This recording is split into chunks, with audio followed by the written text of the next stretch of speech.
My name is Natalie, 33 years old, and I am a senior forensic accountant. At 2 in the morning, alone in a freezing Chicago hotel room, my phone illuminated the darkness with a picture of my 8-year-old daughter, Lily. She was supposed to be tucked safely into bed at our Miami home with my husband, Gavin. Instead, her terrified sobs echoed through the speaker. The power was out, the house was pitch black, and Gavin had been missing since the previous afternoon. He thought leaving her alone to fund his secret $35,000 luxury vacation was a foolproof plan. He forgot who he was married to.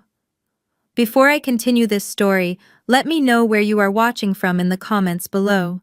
Hit the like button and subscribe to my channel if you have ever had to turn your heartbreak into cold, calculated justice. You will not want to miss how I tracked down his dirty secrets and destroyed his perfect getaway in less than 3 hours. The audit for a massive corporate merger had kept me in Chicago for 3 days. My hotel desk was covered in financial reports and empty coffee cups. I was just about to close my laptop when the ringtone shattered the silence. Seeing Lily calling at 2 in the morning sent an immediate spike of ice water through my veins. I answered on the first ring. "Mom." Her small voice trembled, cracking with pure panic. "Mom, where are you?" "It is completely dark and I am so scared." I sat bolt upright, knocking a pen off the desk. "Sweetheart, I am right here. I am on the phone with you. Where is Dad?" "Why is it dark?" She sobbed harder, the sound breaking my heart into pieces. "The lights went away a long time ago. Daddy said he was going to the store to get milk after lunch yesterday. He never came back. I have been hiding under my blankets."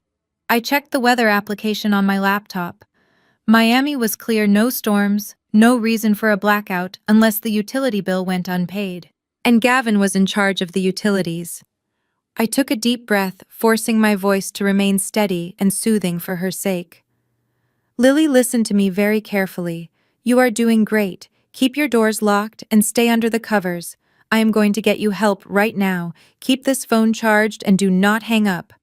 I put her on speaker and grabbed my work phone, dialing Gavin immediately. It went straight to voicemail. Not ringing, just the automated prompt. He had turned his phone completely off. A husband and father does not just vanish for 14 hours with his phone powered down unless he is in a hospital, a morgue, or a bed that does not belong to him. The emotional wife in me wanted to scream, but the forensic accountant in me took the wheel. I operate on fax data and rapid response.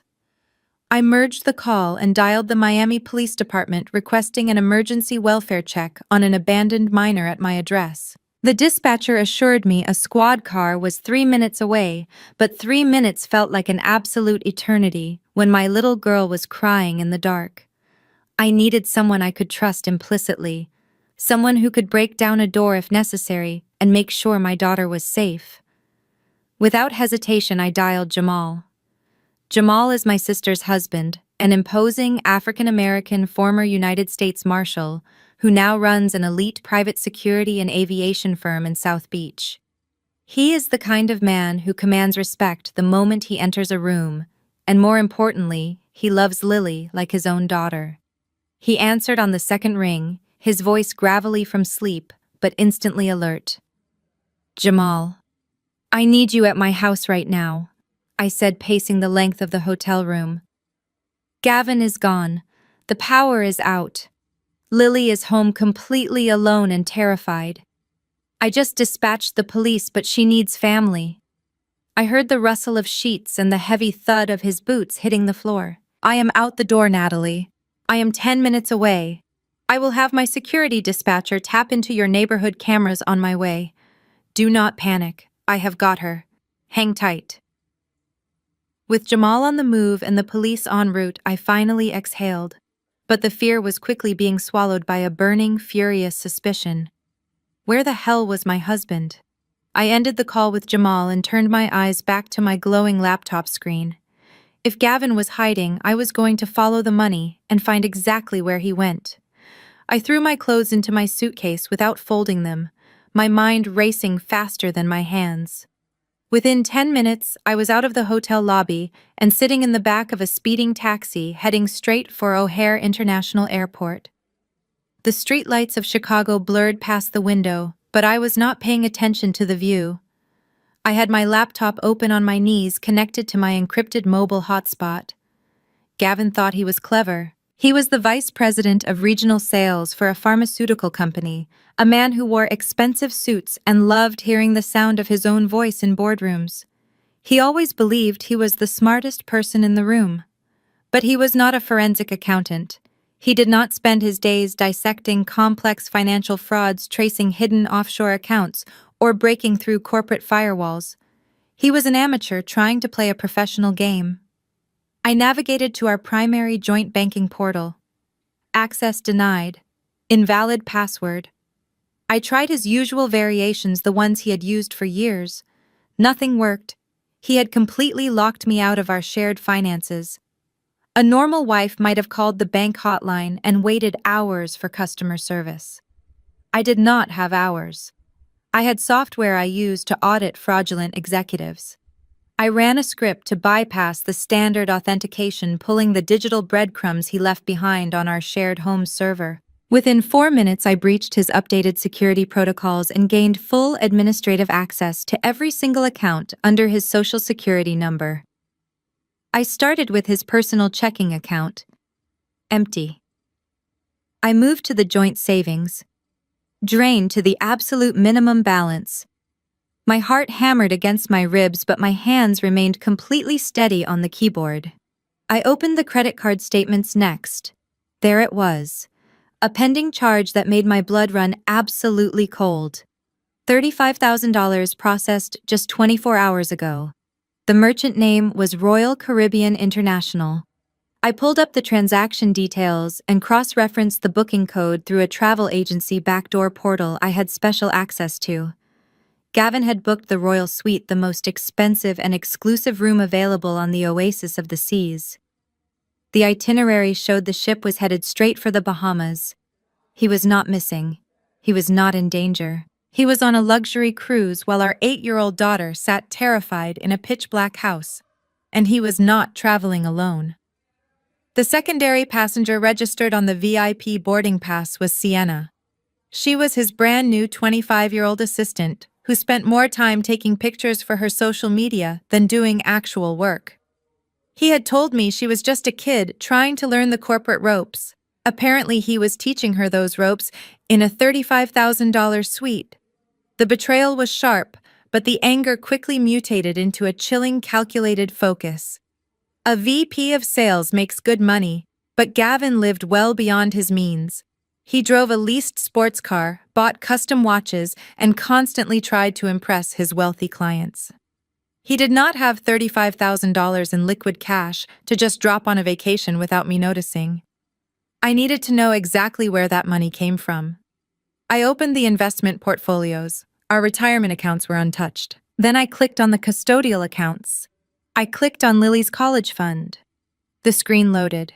The balance, which had taken me 8 years of bonuses and strict budgeting to build, stared back at me. It was supposed to hold over $45,000. The current balance was $500. A massive withdrawal of $40,000 had been executed the previous morning. The cash was transferred directly to Gavin's private checking account, and from there, used to pay off the massive credit card charge for the cruise. My vision actually tunneled. The air in the back of the taxi felt thin. Gavin had not just cheated on me. He had not just abandoned our child in the dark. He had actively robbed her. He took the money meant for her future education, the money I worked 70-hour weeks to save, and spent it to impress a 25-year-old girl on a luxury boat. The cab driver glanced at me in the rearview mirror, politely asking if the air conditioning was too cold. I met his eyes and told him it was absolutely fine. I safely closed the banking portal and quickly opened a new tab to track the vessel. I did not want to cry. I simply wanted to completely and utterly destroy him forever. I stepped out of the taxi at the airport terminal just as my phone buzzed in my hand. It was Jamal. I answered immediately, bracing myself for whatever he was going to say. "I got her, Natalie." His deep voice boomed through the speaker, instantly lifting a massive weight off my chest. Lily is safe. She is sitting in my truck with the heat on, drinking a juice box. My security team is clearing the perimeter of your property just to be absolutely sure, but she is physically perfectly fine. I let out a breath. I felt like I had been holding for an entire hour. Thank God. Did you find anything in the house? I heard his heavy footsteps walking across our hardwood floors. The house is a disaster, he said. The main breaker was tripped, which is why the power was out. But that is not the worst part. I am standing in your kitchen right now. Gavin left a sticky note on the island counter. He cleared his throat and read the note aloud. Lily Daddy got called into a late-night emergency meeting for work. Be a big girl and go to sleep. I will be back before breakfast. Love, Dad. A late-night emergency meeting. He actually wrote that down on a piece of paper and left it for an 8-year-old child to find. He did not even bother to call a babysitter because he wanted to save a few bucks, completely ignoring the fact that he had just stolen $40,000 from her. I gripped the handle of my suitcase so hard my knuckles turned white. Jamal, he is not at a meeting. He is on the oasis of the seas. He booked the royal suite with his 25-year-old assistant and drained Lily's college fund to pay for it. The ship is heading straight to the Bahamas. There was a dead silence on the other end of the line. I knew that silence well. It was the sound of a former United States Marshal switching from a concerned family member into tactical mode. "Give me 10 seconds, Jamal said. I heard the rapid clicking of a keyboard as he patched into his private security firm's aviation and maritime tracking software. "Oasis of the seas," he muttered. "Okay, I have it on satellite. It did not just head to the Bahamas, Natalie. It arrived. The ship docked exactly 1 hour ago at the exclusive VIP private port in Bimini. They are probably getting ready to have breakfast on the island right now. My flight to Miami boards in 20 minutes, I told him as I walked briskly toward the security checkpoint. I will land by 4:30 in the morning. I am going straight to a family lawyer and then I am going to the police station to press charges for child abandonment and financial theft. I will bury him in paperwork." "No, you will not." Jamal interrupted, his voice dropping an octave. "Paperwork gives him time to hide. Paperwork gives him time to hire a defense attorney with your stolen money and spin a story about a misunderstanding. You do not wait for the legal system to send a polite letter, Natalie. You catch him red-handed while he thinks he has gotten away with it." I stopped dead in my tracks in the middle of the busy terminal. "What exactly are you suggesting, Jamal?" "I am the chief executive officer of an elite security firm, Natalie," he replied, the edge in his voice sharp and dangerous. "I have a twin-engine corporate helicopter fueled and sitting on my private helipad right now. My pilots are on standby 24 hours a day. You land in Miami at 4:30. I will have a secure vehicle waiting on the tarmac to bring you straight to my hangar. We are going to fly to Bimini ourselves." "Are you serious?" I asked, my heart pounding a new rhythm of pure adrenaline. "We are talking about crossing international waters to crash a private island." Jamal laughed, but there was zero humor in it. "I still have my federal badge, and I hold high-level international security clearance. I can land my chopper anywhere I want." He messed with my niece, Natalie. He left her in the dark. "Nobody does that to our family. You just get on that flight to Miami. I will handle the airspace." I hung up the phone. The tears that had been threatening to fall all night completely evaporated.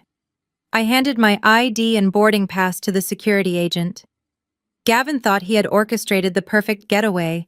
He thought he could steal from his own daughter and sip champagne on a tropical island while I was busy crunching numbers in Chicago. He was about to find out exactly what happens when a forensic accountant and a furious ex-marshal team up to collect a debt. The wheels of my commercial flight touched down on the Miami runway at exactly 4:30 in the morning. I did not even wait for the plane to reach the main terminal. As we taxied, a sleek black sport utility vehicle with heavily tinted windows pulled up alongside the aircraft. Jamal had called in a massive favor with the local port authority. I walked down the emergency metal stairs straight onto the tarmac, where one of Jamal's heavily armed security contractors opened the vehicle door for me.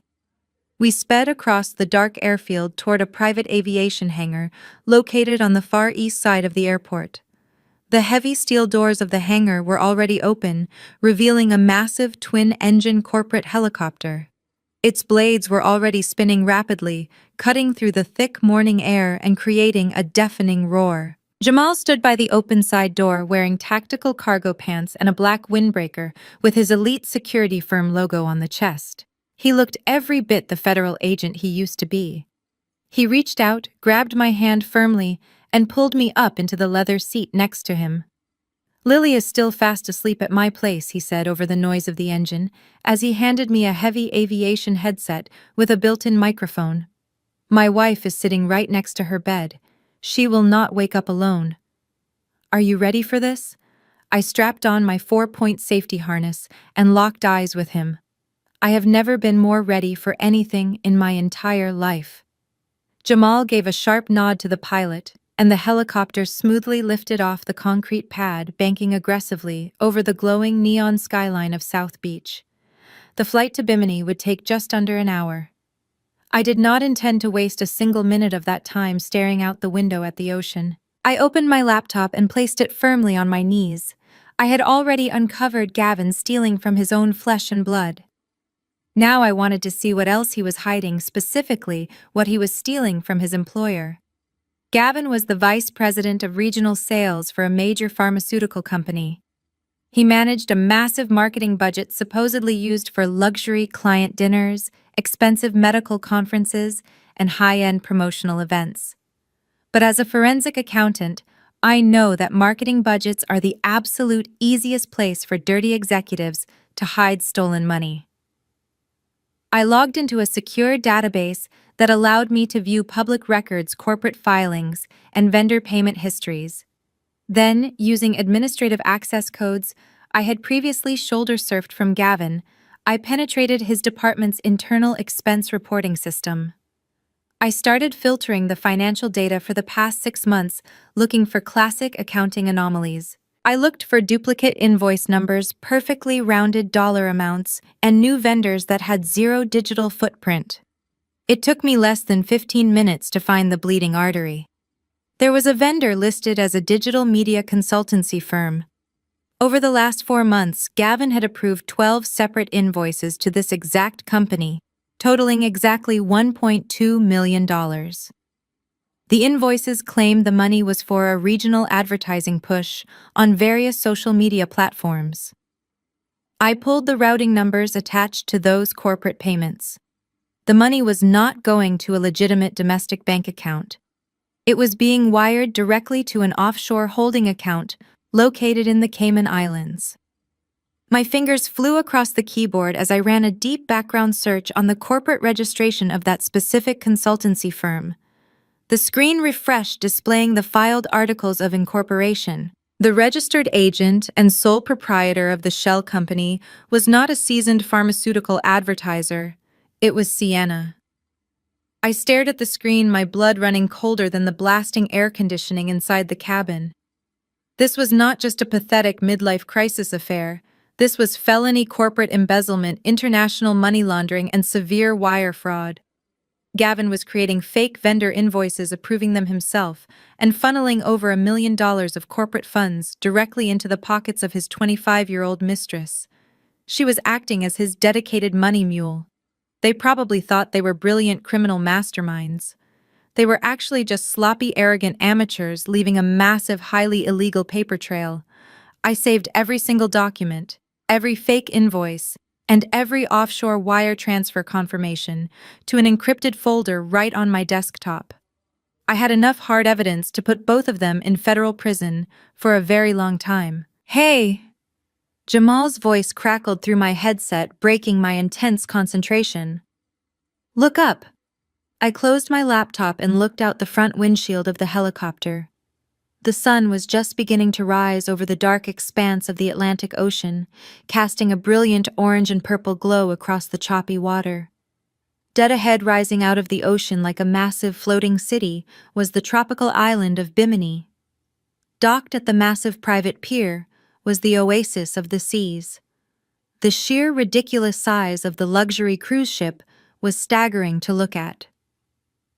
"We are exactly 3 minutes out," Jamal said, flipping a heavy switch on the communication console.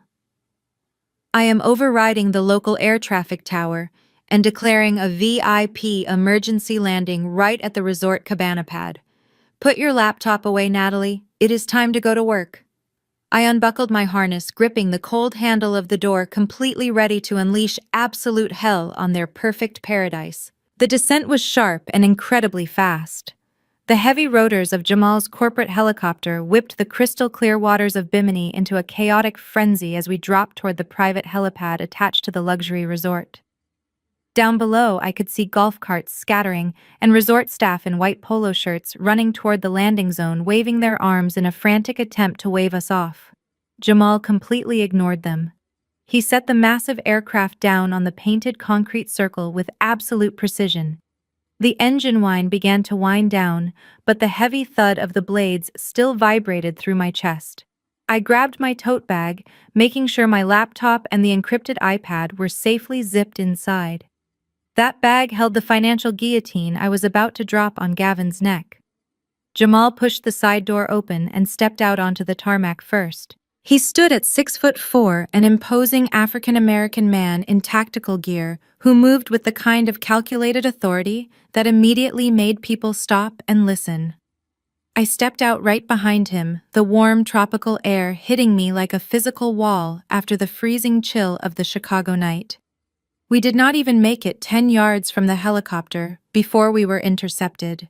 3 local Port Authority officers and a frantic-looking resort manager in a linen suit sprinted up to us, blocking the path to the main promenade.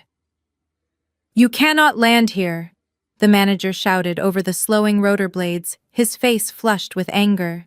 "This is a restricted landing zone for pre-approved VIP guests only. You are violating Bahamian airspace.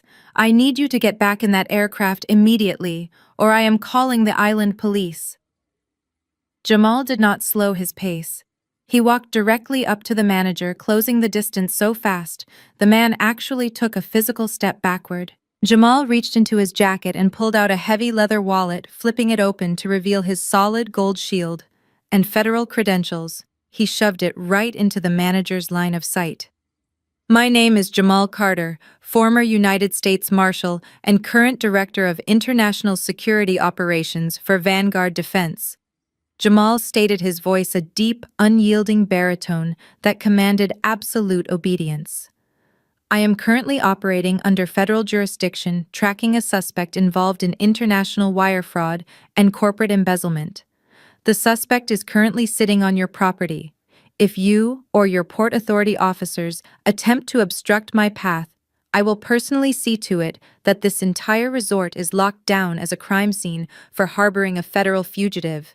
Do you understand me?" The manager's eyes darted from the gold badge to Jamal's hard, unblinking stare. The local security officers immediately lowered their hands from their radios, clearly not wanting any part of an international federal incident. The manager swallowed hard, his arrogant demeanor instantly dissolving into pure panic. "Yes, sir," he stammered, stepping completely out of the way. "We do not want any trouble. We are not here to cause trouble for you," Jamal replied coldly, snapping his badge shut and putting it back in his jacket. "We are here to pick up the trash." Jamal gestured for me to follow, and we marched straight past the stunned security detail. We walked onto the main resort promenade, a meticulously landscaped pathway lined with towering palm trees and exotic blooming hibiscus. The contrast between my reality and this environment was nauseating. Just a few hours ago, I was listening to my 8-year-old daughter sobbing in a dark, empty house. Now I was walking past infinity pools filled with crystal-clear water and couples getting hot stone massages in open-air cabanas. Gavin had abandoned his family for this manufactured paradise, paying for it with stolen money. My grip on my tote bag tightened until my fingers ached. "Where exactly are they?" I asked Jamal, keeping my voice low and focused as we navigated through the sprawling property. Jamal checked the tracking application on his phone. "The Oasis of the Seas passengers have a private cordoned-off area on the north side of the beach. It is an exclusive VIP cabana section where they serve a private champagne breakfast for the highest-paying guests. That is where his digital footprint just pinged.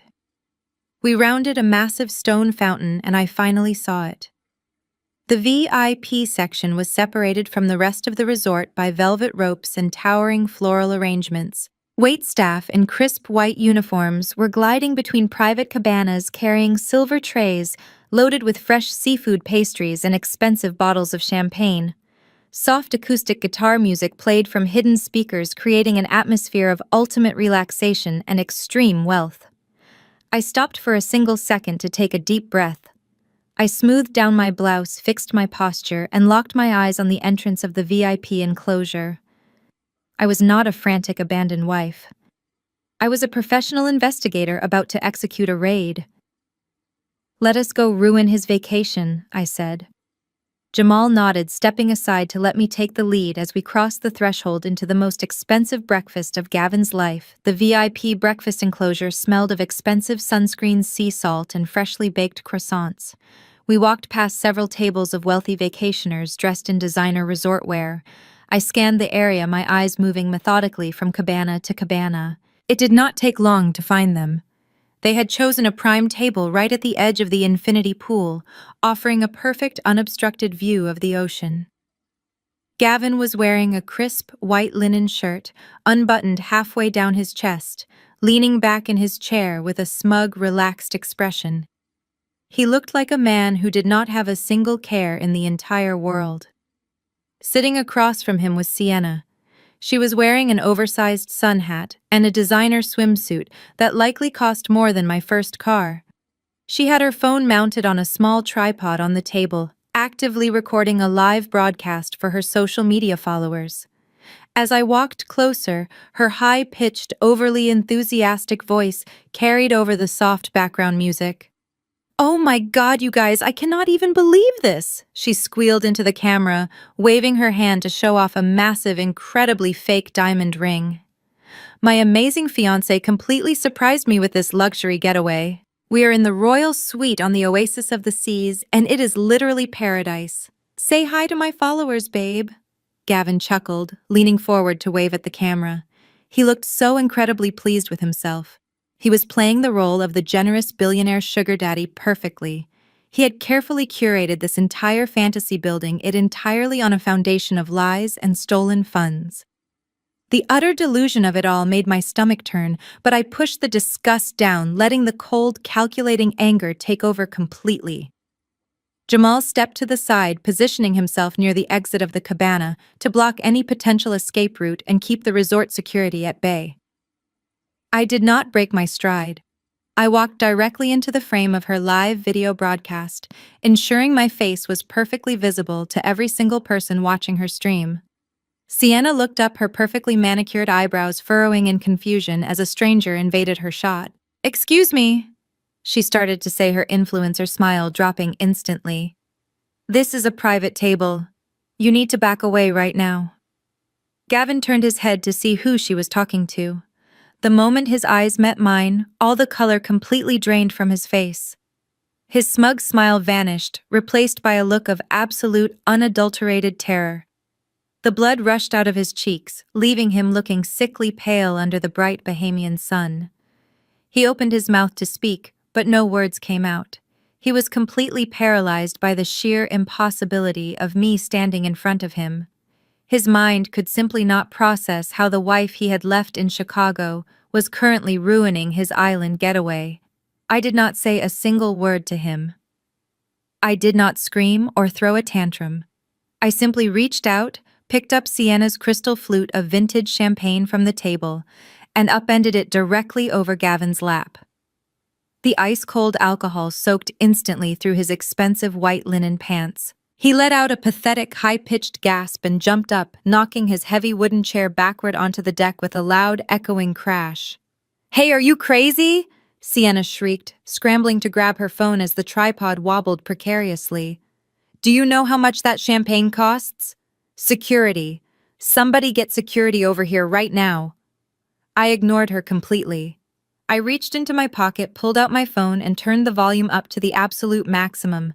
I slammed the phone face up onto the center of their breakfast table, right next to their plates of lobster eggs Benedict. I pressed play on the audio file I had recorded in the taxi. Lily's terrified, hysterical voice ripped through the quiet luxury of the cabana area. "Mom, where are you? It is completely dark, and I am so scared. The lights went away a long time ago.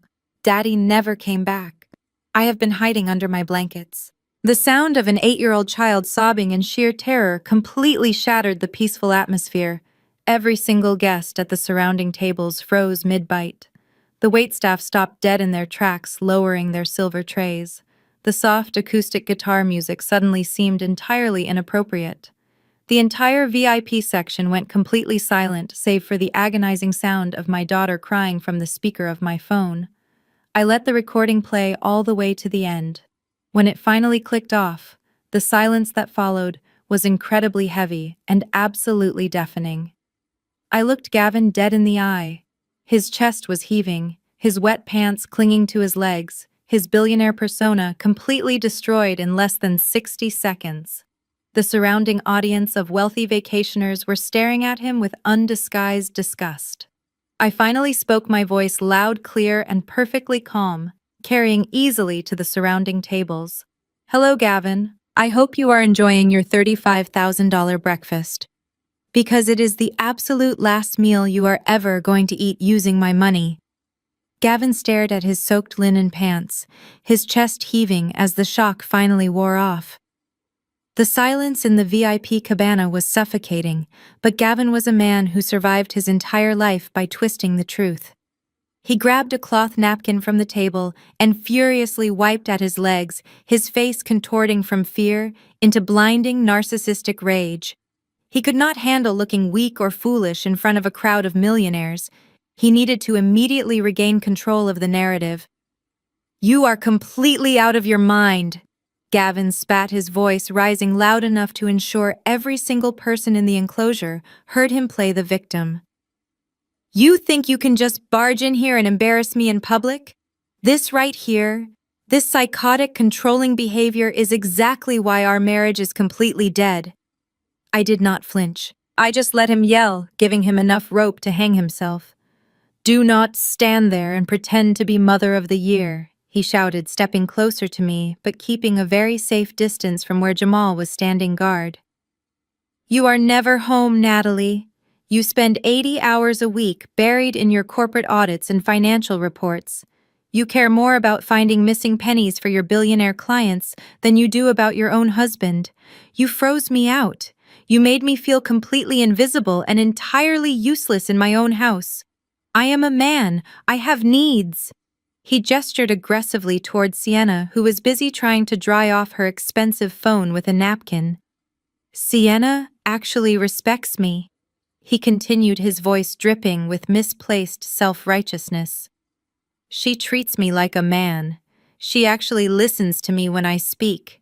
You just look at me like I am a constant disappointment because I do not work on Wall Street.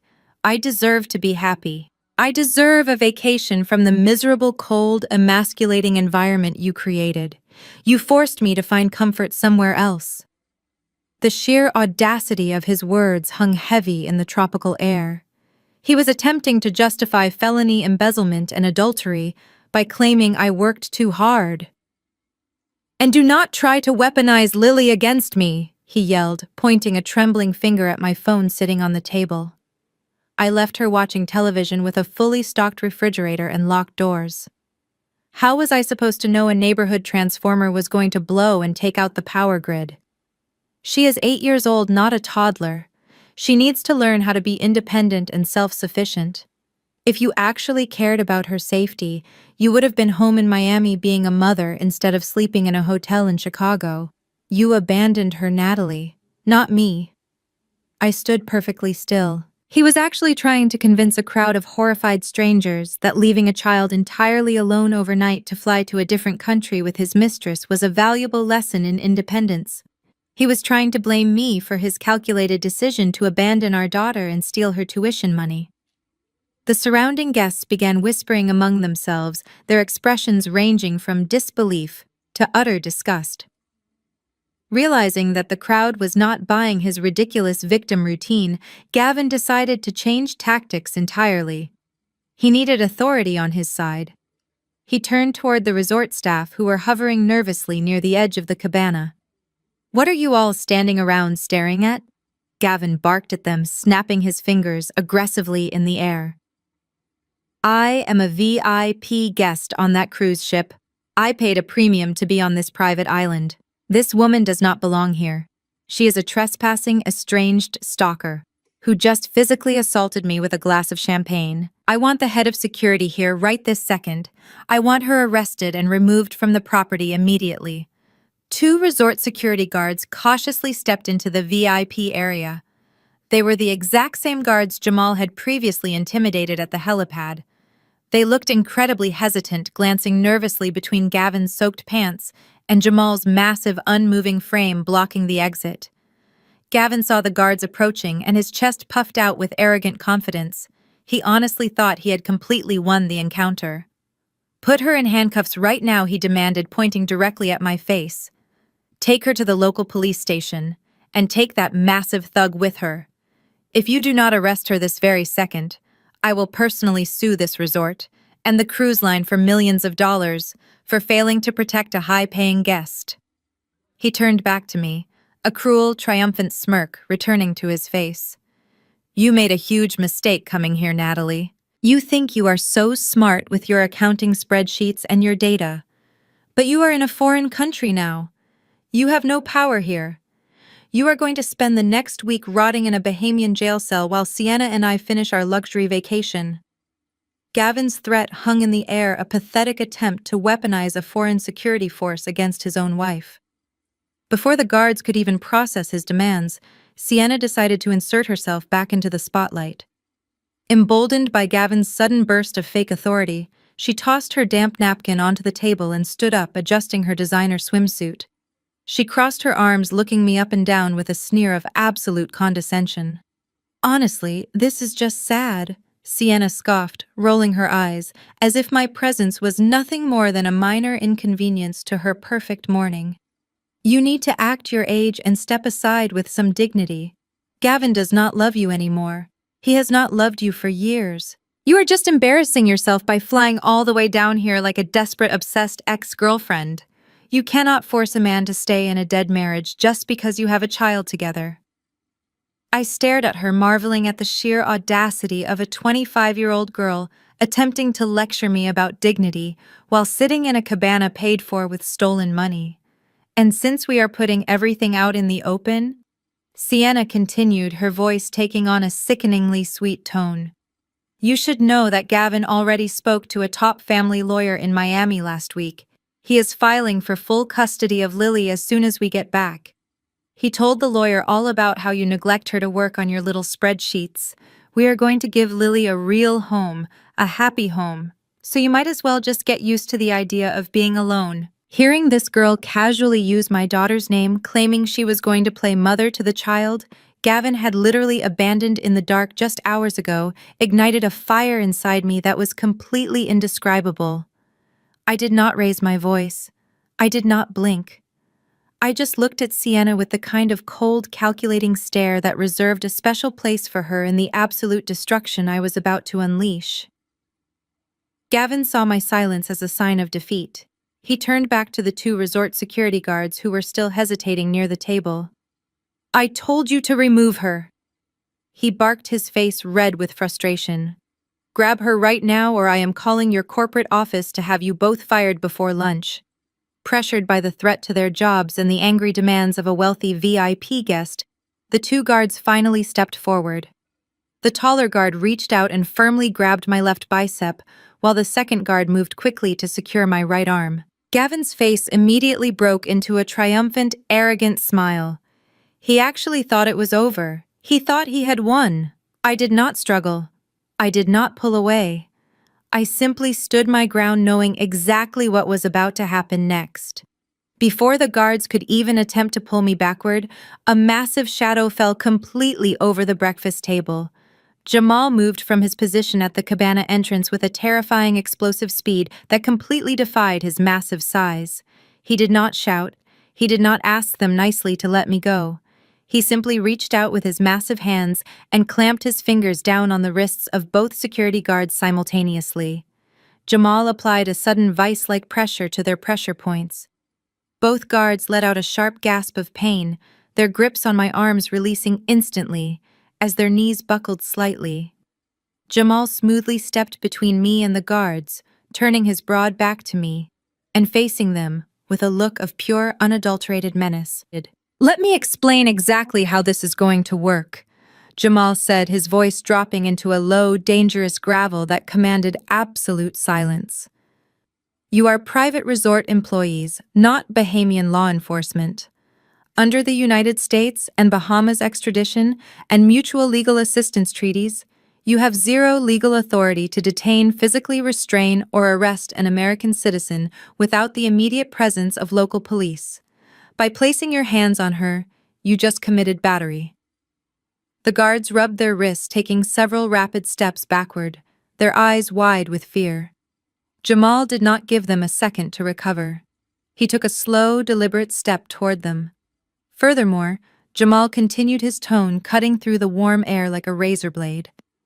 "I am an active director of a federal security contracting firm operating under international jurisdiction to monitor a suspect involved in a multi-million-dollar corporate felony. If either of you so much as breathe in this woman's direction again, I will personally place you under citizen's arrest under the Special Maritime Jurisdiction Act, zip tie you to these palm trees, and have my contacts at the Federal Bureau of Investigation add obstruction of justice to your permanent records. Do we have a clear understanding?" The two guards looked at Jamal, then looked at Gavin, and immediately made the smart choice. They were severely underpaid for this level of legal and physical threat.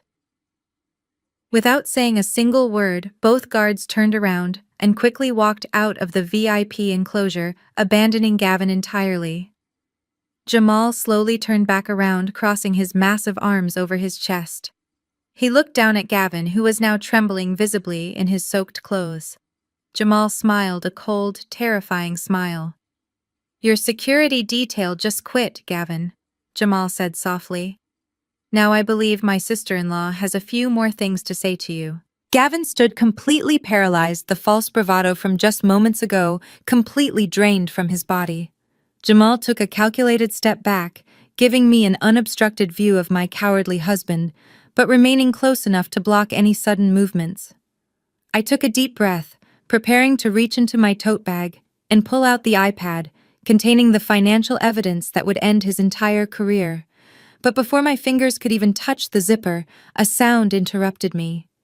It was the heavy sliding glass door of the massive adjoining double cabana rolling open. A loud, familiar laugh cut through the tense, humid air. It was a laugh I had heard at countless Thanksgiving dinners and forced family gatherings over the past decade. Out stepped Richard and Diane Gavin's parents. Diane was wearing a flowing, brightly colored silk caftan that billowed elegantly in the ocean breeze. She was holding a crystal flute filled with a perfectly chilled mimosa in one hand and a small silver-tasting plate of beluga caviar in the other. Richard was walking right behind her, sporting a brand-new linen fedora and a wildly expensive tropical Hawaiian shirt. He was chuckling heartily at something his wife had just said, completely oblivious to the absolute disaster waiting for them on the deck. "Oh, Gavin, darling, the spa down here is simply out of this world," Diane began to say, her voice dripping with extreme privilege. She finally lowered her gaze and looked up from her plate. Her voice trailed off into absolute nothingness. She stopped walking so abruptly that Richard bumped directly into her back. The silver plate slipped from her manicured fingers, hitting the expensive wooden deck with a sharp, echoing clatter. The tiny black pearls of imported caviar scattered across the floor, landing right next to Gavin's champagne-soaked shoes. I stared at them, my mind working furiously to process the visual information in front of me. My in-laws were here. They were on the private island in the Bahamas. They were part of the VIP cruise package. The sheer magnitude of the betrayal hit me like a physical punch to the chest. This was not just a secret, spontaneous romantic getaway for Gavin and his young mistress. This was a fully funded, elaborately planned family vacation. And I was the only family member not invited. They knew. Richard and Diane had always turned a blind eye to Gavin's flaws, always making excuses for his poor behavior, but this was an entirely different level of complicity. They had boarded that luxury cruise ship completely aware that I was freezing in Chicago, working a major corporate audit. They had packed their designer resort wear and boarded a flight to Miami completely aware that Sienna was coming along as their son's new partner. Worst of all, they knew that my 8-year-old daughter, their own flesh and blood granddaughter, was not on the passenger list. Natalie Diane finally managed to whisper. Her face turned an incredibly sickly shade of ash gray under her expensive sun hat. "What in the world are you doing here? What am I doing here, Diane?" I repeated, my voice dropping to a dangerous, icy whisper that commanded the attention of everyone in the enclosure. "I could ask you the exact same question." "Actually, no. I know exactly what you are doing here. You are enjoying a $35,000 luxury vacation. Tell me, Richard, how is the caviar? Does it taste a little bit sweeter knowing it was paid for with your granddaughter's college tuition money?" Richard opened his mouth like a suffocating fish, looking desperately at his son for an explanation. Gavin refused to make eye contact with his father, staring firmly at the wooden deck. "You knew," I stated, taking a slow, deliberate step toward my in-laws. "You both knew about all of this. You knew he was sleeping with his 25-year-old assistant. You welcomed her on this trip. You sat at a table and drank champagne with the woman destroying your son's marriage. And you knew Lily was left completely alone in our house in Miami." "We did not know she was alone," Richard blurted out defensively. He held his hands up as if to physically shield himself from my anger. "Gavin told us you had arranged for an overnight nanny to stay at the house while you were in Chicago. We thought the child was perfectly safe." "A nanny?" I fired back, my voice echoing loudly off the canvas walls of the cabana. "You honestly believed he hired a nanny? Did you bother to call the house to check on her? Did you ask to video call your granddaughter before you got on a massive boat to eat seafood? No, you did not even care to verify if she was safe. You just wanted your free tropical trip." Diane quickly recovered from her initial shock. Her typical arrogant defense mechanisms kicked in immediately. She straightened her posture desperately, trying to salvage her wounded pride in front of the surrounding wealthy guests who were watching the entire scene unfold. She stepped carefully over the spilled caviar and glared directly at me, preparing to protect her precious son, just like she always did. "You are acting completely hysterical, Natalie," Diane hissed, smoothing the front of her silk caftan. She raised her chin, looking at me in that familiar condescending way she always used when her family's image was threatened. "You barging in here like a lunatic proves exactly what Gavin has been telling us for months. You forced him into this situation." I stared back at her. "I deliberately forced him to abandon his child and drain her bank account," I asked, my voice dangerously calm. "You left him with no choice." Diane snapped, her volume rising to control the narrative. "A marriage requires a woman who is present. You were never a real wife. You stripped him of his role as the provider. You completely ruined his masculinity with your relentless obsession with climbing the corporate ladder. You work 80 hours a week making more money than him just to humiliate him. What man wants to come home to a cold, calculating woman who makes him feel utterly inadequate?" She gestured dramatically towards Sienna, who was still hiding behind Gavin. He had to look elsewhere just to feel like a man again. He needed someone warm, someone who respects him and appreciates his hard work. The sheer hypocrisy of her words hung in the humid air. She was standing on a private island eating caviar funded by a stolen college fund, and trying to blame my professional success for her son's profound moral bankruptcy.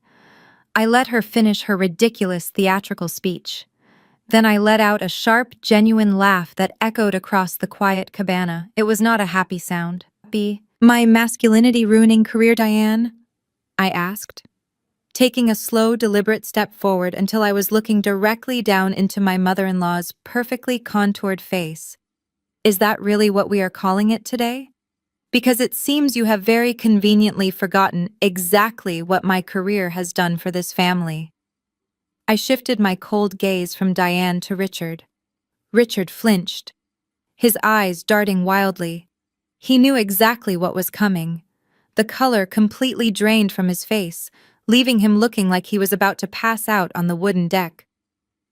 "Natalie, please do not say anything," Richard pleaded, his voice cracking into a pathetic, desperate whisper.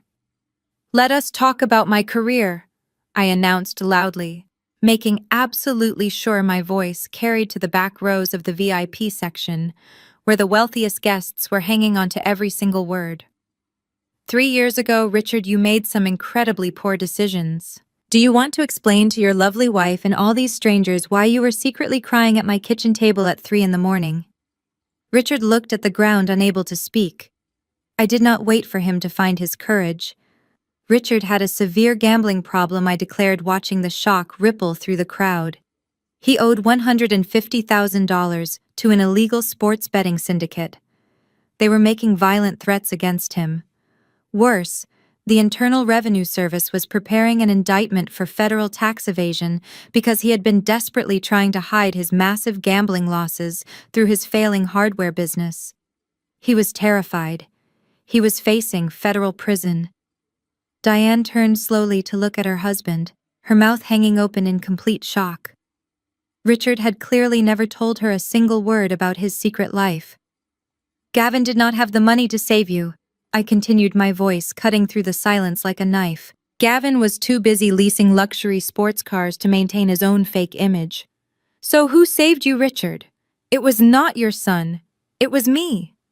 I used my annual corporate bonus, the exact same money from the career Diane just insulted, to pay off every single penny of that illicit debt to keep your legs from being broken." I stepped even closer, my voice dropping to a lethal, icy tone. "Then, I spent 2 straight weeks using my forensic accounting skills to legally restructure your fraudulent tax returns so you would not spend your retirement wearing a federal prison jumpsuit. I kept your dirty secret from everyone, including your own wife, to protect this family's precious reputation." Diane looked like she had been struck by lightning. She stared at Richard, who was now trembling and refusing to meet her eyes. "So do not you ever dare stand there in your designer resort wear, sipping champagne paid for with my daughter's stolen money, and lecture me about how my ambition destroyed your son's fragile ego. The only reason your husband is standing on this beautiful island right now, instead of sitting in a cold, dark, maximum security prison cell, is simply and entirely because of my spreadsheets."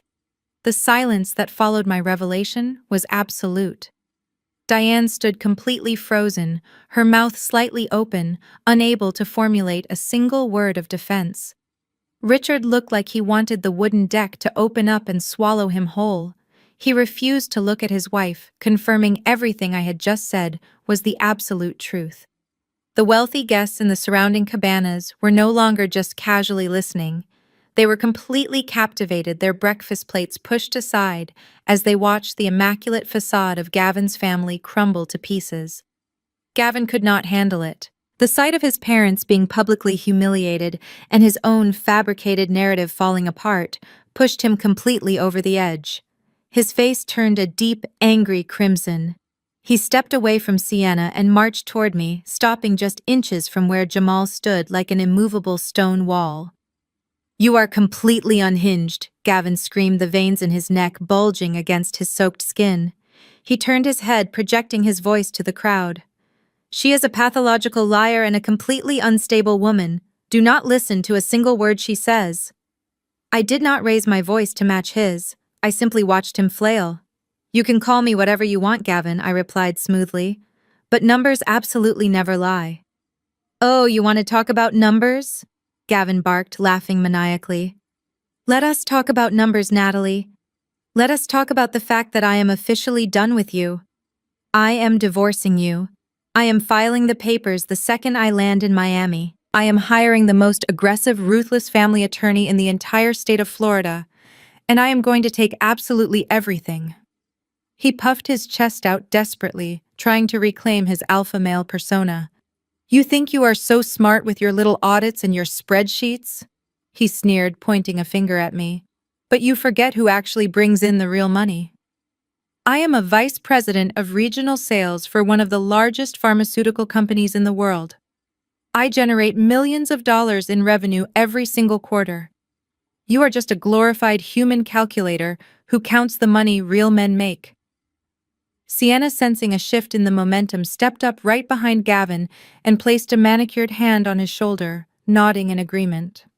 She looked incredibly smug, clearly believing she had just secured a very wealthy, powerful man who was about to win a massive divorce settlement. I am taking the house in Miami, Gavin announced proudly, making sure the audience heard every single word of his grand plan.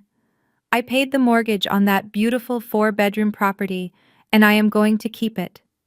I am taking the cars, including that luxury sport utility vehicle you love driving so much. I am taking the primary bank accounts. I am going to leave you with absolutely nothing but your cheap business suits and your miserable, lonely career. He took a deep breath, looking around at the crowd, as if expecting them to applaud his firm stance. You came all the way to the Bahamas to embarrass me, but all you did was give me the perfect excuse to finally cut you off. You are going to be living in a tiny 1-bedroom apartment while Sienna and I raise Lily in the house I paid for. I am going to make sure the judge knows exactly how crazy you are. The sheer level of delusion was almost fascinating to witness.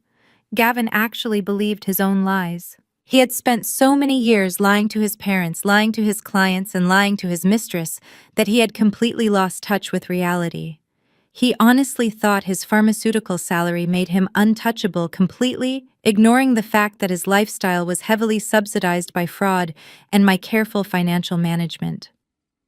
I looked at him, feeling absolutely no anger anymore.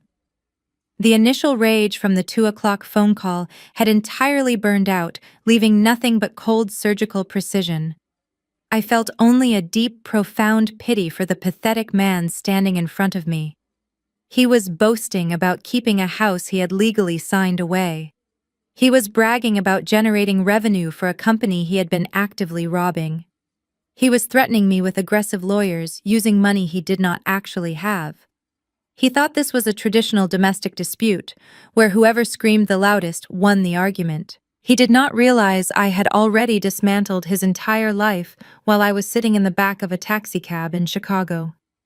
"Are you quite finished?" I asked, my voice cutting easily through his heavy breathing. "Because if you are done listing all the things you think you own, I have a few documents I would love to show you." Richard suddenly found his voice. Humiliated by my brutal exposure of his criminal gambling debts, he decided the best defense was a vicious, calculated offense. He stepped out from behind his stunned wife, his face flushed with desperate anger, and pointed a trembling finger right at my face. "You can waive all the financial papers you want." Richard stammered, his voice shaking, but growing louder as he tried to rally his courage. "Money does not make you a fit mother. You abandoned your own daughter. You left the state of Florida. You flew all the way to Chicago and left an 8-year-old child entirely alone in a dark house." I stared at him, genuinely astounded by the sheer cognitive dissonance required to make that statement out loud. "Gavin was the one at home, Richard," I replied, keeping my voice dangerously level. "He was the parent in charge. He was supposed to be watching her. He had a severe medical emergency." Diane chimed in, lying through her teeth without missing a single beat. She moved to stand shoulder to shoulder with her husband. "He needed a mental health break from your constant emotional abuse. But you chose to leave. You chose your corporate audit over your own family. If you try to take everything from my son in a divorce, we will call Child Protective Services this very second." Richard nodded vigorously, completely embracing this absurd manufactured narrative. "We will call them right now, Natalie. We will file a formal state report. We will tell the social workers exactly what kind of negligent absentee mother you truly are. We will testify in family court under oath that you are a physical danger to that child. Gavin will get full, undivided custody, and you will get limited supervised visitation if you are incredibly lucky." Sienna, smelling blood in the water, stepped out from behind Gavin. "I will be a much better mother to her anyway," she sneered, examining her manicured nails. I actually have the time to raise a child properly, instead of sitting in hotel rooms staring at a computer screen. Gavin's smug smirk completely returned. He crossed his arms over his wet linen shirt, looking like a man who had just been handed a winning lottery ticket. You hear that? He gloated, his chest puffing out again. My parents are my witnesses. You are not just fighting me anymore, Natalie. You are fighting the entire family. And the court system does not look kindly on mothers who abandon their kids to go on business trips while their husbands are having medical crises. They were actually doing it. They were standing in the middle of a luxury tropical cabana, a vacation paid for entirely with my daughter's stolen future, threatening to weaponize the legal system against me. They wanted to rip my child away from me, just to protect a narcissistic embezzler and his social media-obsessed mistress. Up until this exact moment, I had maintained a sliver of professional restraint. I had planned to simply expose the financial fraud, freeze the joint accounts, and walk away clean. But the moment Richard threatened to call Child Protective Services, the moment Diane agreed to commit perjury in family court to steal my daughter, the final remaining thread of my patience completely snapped. The gloves were no longer just coming off. They were being entirely incinerated. I looked over at Jamal. He caught my eye and gave a slow, grim nod. He knew exactly what that kind of threat meant to a mother. He took a heavy half-step forward, his massive frame radiating pure concentrated intimidation. "Let me save you the trouble of dialing the phone," Richard Jamal said, his deep voice slicing through the warm tropical air like a machete. "Because I already filed an official police report with the Miami Police Department at 2:15 this morning. The responding officers documented the abandoned house, the tripped electrical breaker, and the fake sticky note your son left on the kitchen counter before he boarded a luxury cruise ship. There is already a highly detailed official paper trail, and it points directly at Gavin." Furthermore, Jamal continued, taking another slow step toward the trembling older man. "Filing a false report with Child Protective Services in the state of Florida is a third-degree felony. If you so much as utter my niece's name to a state worker, I will personally ensure you are indicted for perjury and conspiracy. And unlike last time, nobody is going to pay your legal bills to keep you out of a federal cell." Gavin's smirk faltered slightly, but he pressed on, blinded by his own desperate panic. "It does not matter," Gavin barked. "We have money. We will hire expert witnesses. We will drag this out and bury her in legal fees until she completely surrenders custody." "You do not have money, Gavin," I said, my voice dropping so low and sharp that several people at the surrounding VIP tables actually leaned in to hear me. "You do not have a single dime that I did not allow you to have. You want to drag my family into a courtroom. You want to bring the legal system into this breakfast. That is absolutely perfect. Because I brought the legal system right here to you." I turned my back on them and walked straight over to the massive outdoor television screen mounted on the stone wall of the VIP lounge. It was currently displaying a colorful slideshow of tropical drinks and spa packages. I reached into my heavy tote bag and pulled out my encrypted corporate iPad. I did not need to scream or make baseless threats like them. I had hard, undeniable data. Jamal immediately moved to the wall panel, popping open the media console. He pulled out a high-definition video cable and tossed the end to me. I plugged it directly into my device. "Gavin wants to talk about who makes the real money," I announced loudly, turning to face my husband, my hypocritical in-laws, and the completely captivated audience of wealthy vacationers. "He wants to talk about how he paid for this beautiful vacation. Let us show everyone exactly how a vice president of sales affords a $35,000 weekend." The 75-inch high-definition screen flickered for a brief second before mirroring my device display. The bright, cheerful tropical images of the resort advertising were instantly replaced by the sterile black-and-white interface of a premier banking portal. The sheer size of the television made the numbers absolutely impossible to miss, even for the vacationing guests sitting at the furthest tables near the infinity pool. I tapped the screen of my tablet, maximizing the financial dashboard window. "This is our joint financial dashboard," I said, my voice echoing clearly across the completely silent cabana. As you can see by the names listed at the top right corner, this belongs to Gavin and myself. Gavin just stood here and proudly claimed that he pays the mortgage, that he buys the luxury cars, and that he single-handedly funds this lavish lifestyle. Let us look at the actual reality. I opened the primary checking account on the screen. The current balance is less than $2,000. I moved my finger and clicked on the joint savings account. It is entirely drained to the minimum requirement. Gavin lives paycheck to paycheck, spending every single dime he earns on leased sports cars, expensive watches, and tailored suits just to maintain a wealthy facade. I paused, letting the pathetic numbers sink into the minds of the audience. But yesterday morning, Gavin desperately needed $35,000 in liquid cash to book the royal suite on the Oasis of the Seas. He needed to impress his young assistant and play the role of a generous billionaire. So where does a man with zero savings suddenly get $35,000 on a random Thursday morning? I navigated back to the main menu. I hovered my finger over a specific account folder. He gets it from his 8-year-old daughter.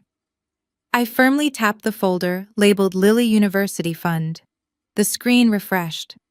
The transaction history populated the massive display in bold red numbers. I pointed directly at the largest line item on the screen. This is a custodial college savings account. It took me 8 straight years of strict budgeting and allocating my corporate bonuses to build this fund up to $45,000. I want everyone here to look very closely at the timestamp projected on the wall. I highlighted the specific transaction. Yesterday morning at exactly 9:15, a withdrawal of $40,000 was executed from this account. The cash was transferred directly into Gavin's private checking account.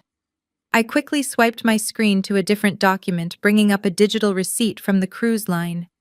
And at exactly 9:20, just 5 short minutes later, Gavin's private credit card was charged $35,000 for a luxury cruise suite. He deliberately stole his own child's future to pay for a tropical affair. A collective audible gasp rippled through the VIP enclosure. These were wealthy people, many of them successful parents and grandparents who understood the sacred duty of protecting a child's future. The initial curiosity of the crowd instantly soured into pure visceral disgust. An older gentleman sitting 2 tables away slammed his heavy coffee cup down onto his saucer. "That is absolutely despicable," the man said loudly, not caring who heard him. A woman sitting next to him shook her head, staring at Gavin with absolute contempt. The murmurs quickly grew into outright boos. People were actively jeering at him. Gavin's face went completely pale. The reality of his public execution was finally setting in. "Turn that off!" he yelled, his voice cracking in sheer panic. He lunged toward the media console mounted on the stone wall, desperately reaching for the video cable to unplug my device. Jamal simply stepped right into his path, crossing his massive arms and giving Gavin a dark look that promised instant physical trauma if he took one more step. Gavin froze, trapped between a furious former federal agent and an incredibly angry mob of millionaires. Sienna looked up at the screen, her eyes wide with horror. She had been bragging to her internet followers about her wealthy fiancé, but the simple math on the wall proved she was sleeping with a broke, desperate thief. She took a physical step away from Gavin, desperately trying to distance herself from the humiliation. I turned to look at Richard and Diane. They were completely silent now. The arrogant threat of calling Child Protective Services had completely vanished from their lips.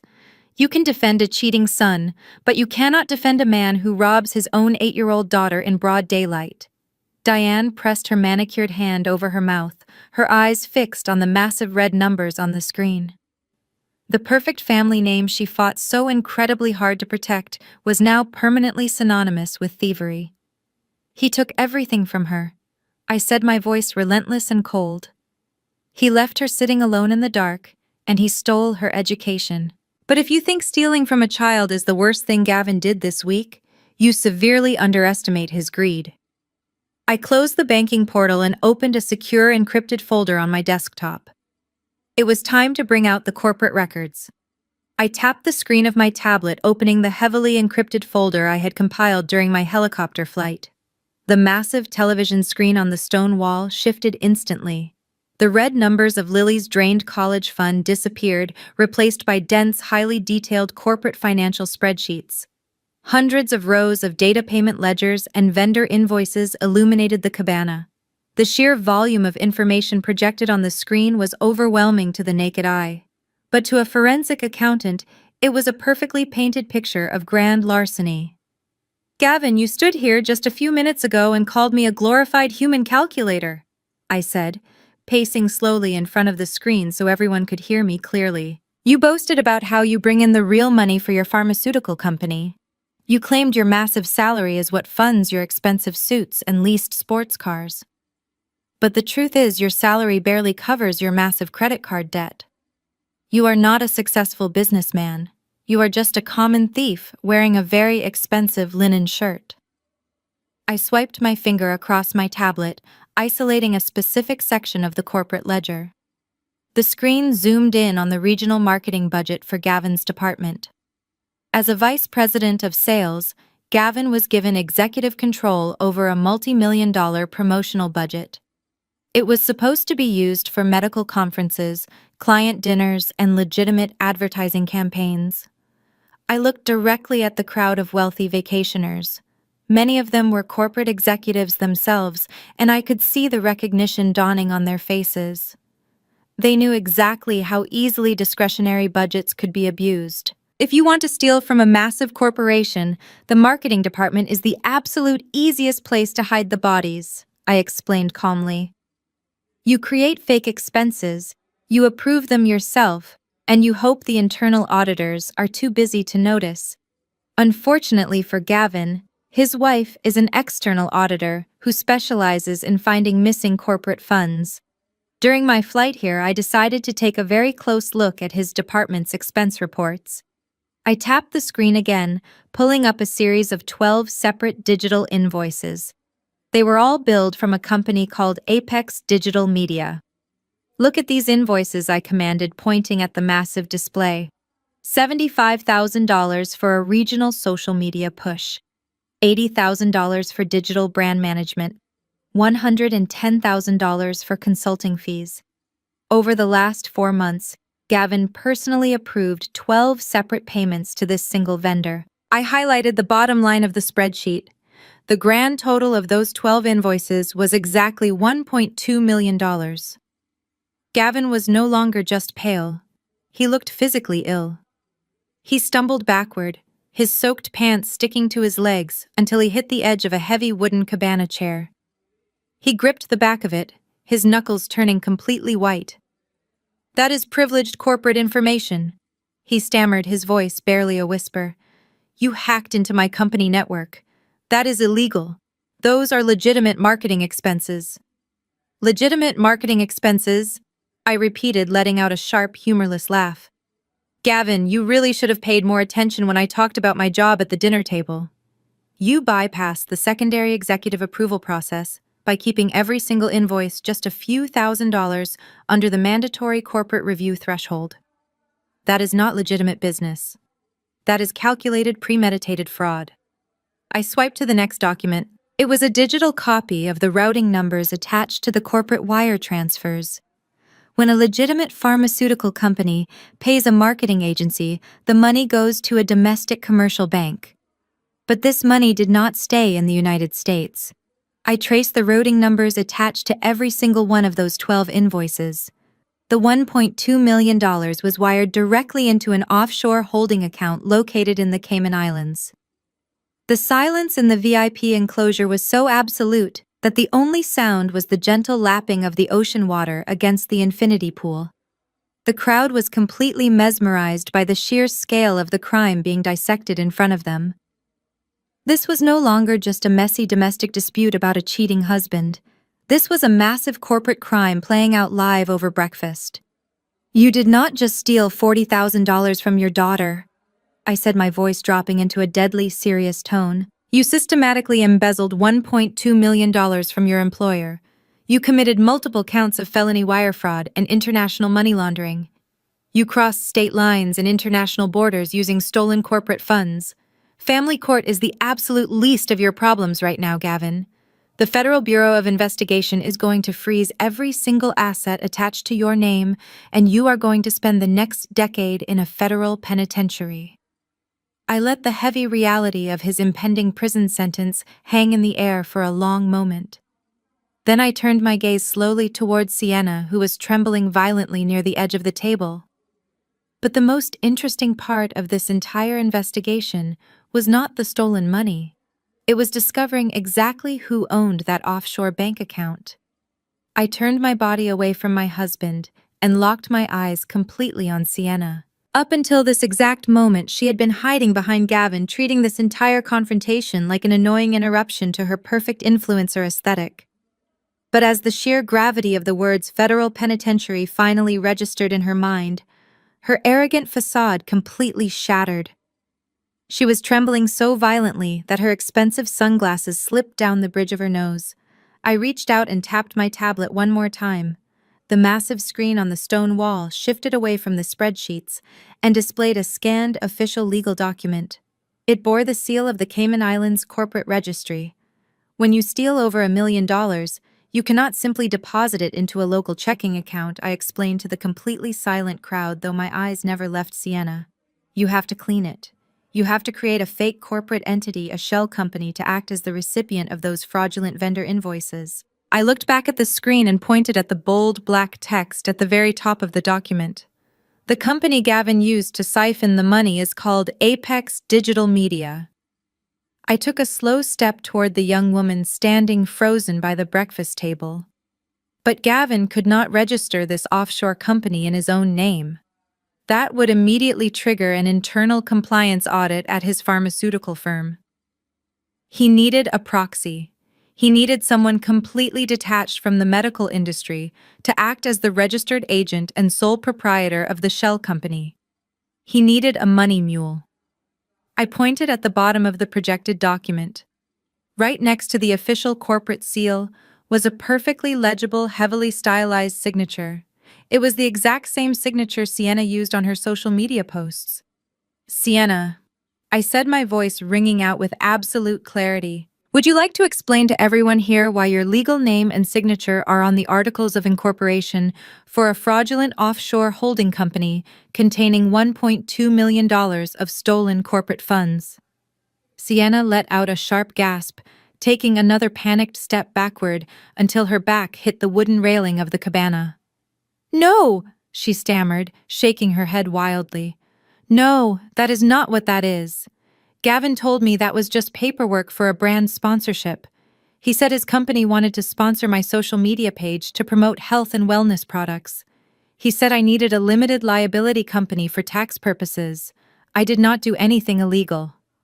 She looked frantically around the VIP enclosure, desperately seeking sympathy from the wealthy guests, but they only stared back at her with hardened, judgmental expressions. She turned to Gavin, her voice pitching up into a hysterical shriek. Tell them, Gavin. Tell her I did not know about the stolen money. Tell her you just asked me to sign the papers and I did what you said. Gavin completely ignored her. He was staring at the floor, breathing heavily, entirely consumed by his own impending destruction. He was not going to save her. He was already trying to figure out how to use her as a convenient scapegoat for the federal investigators. Ignorance of the law does not grant you immunity from it, Sienna, I stated coldly, cutting off her hysterical rambling. You did not just sign a piece of paper, you actively opened the offshore accounts. You received 12 separate wire transfers. You allowed stolen corporate funds to flow directly through a company registered entirely in your name. In the eyes of the federal government, you are not just a naive assistant or a foolish mistress. You are an official accomplice to felony wire fraud and international money laundering. Tears finally spilled over her perfectly applied makeup, leaving dark streaks of mascara running down her cheeks. But I did not spend a dime of that money, she cried out, pointing an accusing finger at Gavin.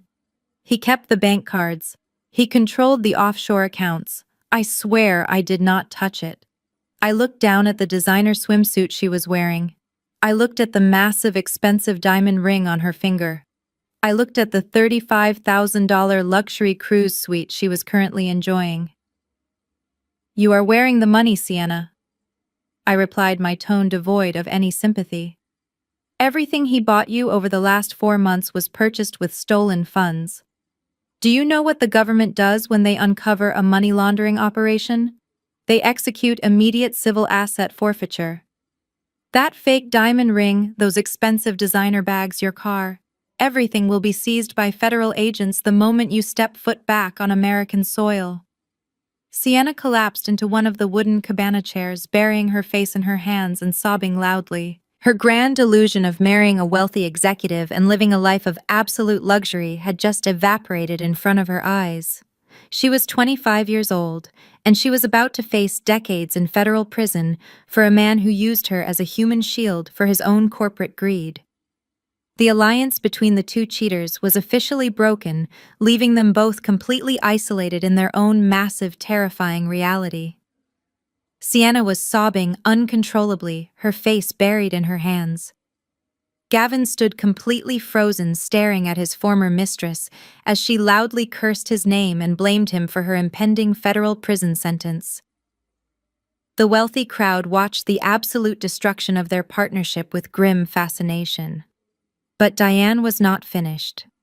Diane had spent her entire life clinging to material wealth and social status, and she absolutely refused to let me walk away with the upper hand. She stepped forward, her silk caftan rustling aggressively, and pointed a manicured finger at me.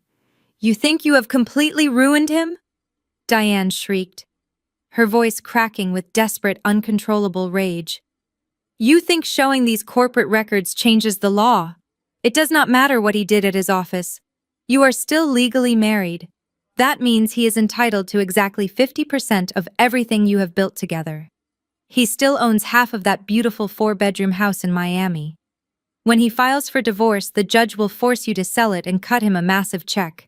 He will have plenty of money to hire the best defense attorney in the state." Gavin snapped his head up. A sudden glimmer of hope washed over his pale, sweating face. His mother was right. The equity in our Miami house was substantial. Property values in our neighborhood had skyrocketed over the last 5 years. He wiped a drop of sweat from his forehead, desperately attempting to reconstruct his shattered ego. "That is exactly right," Gavin muttered, stepping away from Sienna and moving closer to his parents for support. "I am on the deed. It is marital property. You cannot just kick me out onto the street. I will force a partition sale and take my half in cash." I did not even bother looking at Gavin. I kept my eyes locked directly on Diane, watching the desperate, greedy hope clinging to her features. "Diane," I said, my voice dangerously soft, "you really should stop giving your son legal advice. It is exactly how your husband ended up owing $150,000 to illegal bookies." I turned my back to them and reached for my tablet. I tapped the screen twice. The Cayman Islands registry document vanished from the massive television display. It was instantly replaced by a highly detailed legal contract bearing the official seal of the Miami-Dade County Records Office. I highlighted the title of the document in bright yellow. It was a formal post-nuptial agreement, accompanied by a legally recorded quiet title deed. "Let us take a quick trip down memory lane to 2 years ago," I announced to the silent cabana. Gavin loves to drive fast in his expensive leased sports cars. But 2 years ago, he ran a red light while answering a text message and caused a massive 4-car collision. He severely injured a young man. The victim hired a very aggressive personal injury attorney who filed a multi-million-dollar civil lawsuit against Gavin. Gavin flinched, clearly remembering the absolute panic of that specific lawsuit. He had come home crying like a child, terrified that the victim's lawyers were going to seize all of our assets, including our primary residence, to satisfy a massive court judgment. He was absolutely terrified of losing his precious lifestyle. I continued pointing at the massive screen. "So I offered him a perfectly legal solution to shield our primary asset from the impending civil judgment. I drafted a post-nuptial agreement. This legally binding document transferred 100% of the equity ownership and title of our Miami home exclusively into my name. It legally separated the house from his personal liability. I swiped down to the final page of the document on the screen.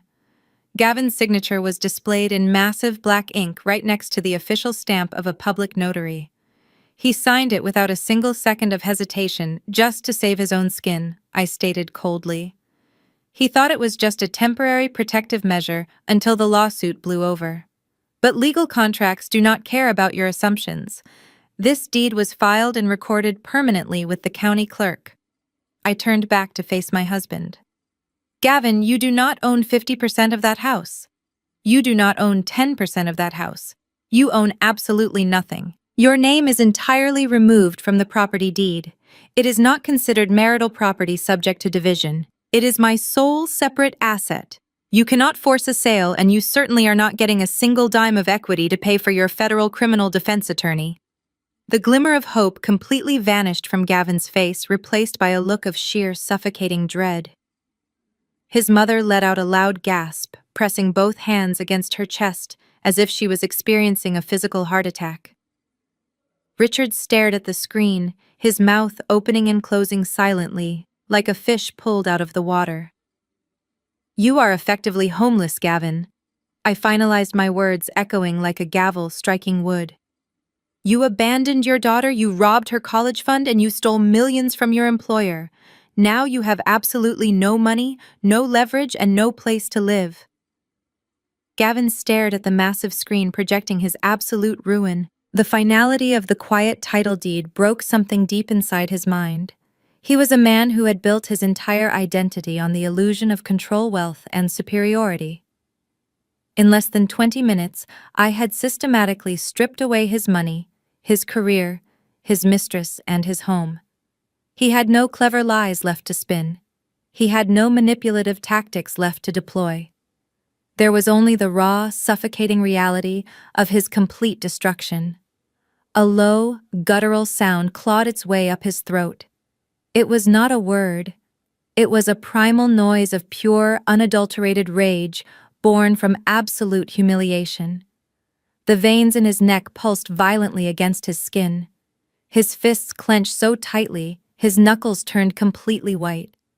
He did not care about the wealthy vacationers watching him. He did not care about his parents standing frozen in shock. He only saw me standing perfectly calm with my tablet in hand, dismantling his entire existence. You did this to me, Gavin screamed, his voice cracking into a frantic, high-pitched roar. Without another second of hesitation, he lunged forward. He cleared the space between us with surprising speed, his hands reaching out violently toward my throat. He wanted to physically tear the truth away from me. He wanted to inflict the same agonizing pain he was feeling in his shattered ego. I did not take a single step backward. I did not raise my hands to protect myself. I did not even blink. I knew exactly who was standing right beside me. Before Gavin could even cross half the distance, Jamal moved. It was a terrifying display of explosive physical power and decades of tactical training. Jamal did not throw a wild punch or engage in a messy brawl. He intercepted my husband with the cold, calculated precision of a former federal agent neutralizing an active threat. Jamal stepped effortlessly in front of me, his massive shoulder driving directly into Gavin's chest. The impact sounded like a heavy sack of concrete hitting the floor. The breath was violently knocked out of Gavin's lungs in a loud, wheezing gasp. Jamal fluidly grabbed Gavin's extended right arm, twisted the wrist outward, and applied a brutal professional joint lock. Using Gavin's own forward momentum against him, Jamal swept his leg and drove my husband face first into the hard wooden deck of the cabana. The heavy thud of Gavin's body hitting the floor echoed loudly across the infinity pool.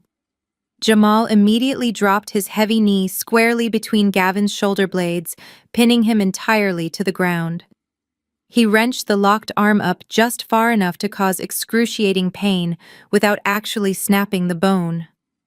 Gavin let out a sharp, agonizing cry, his face pressed directly into the damp wood right next to the spilled caviar.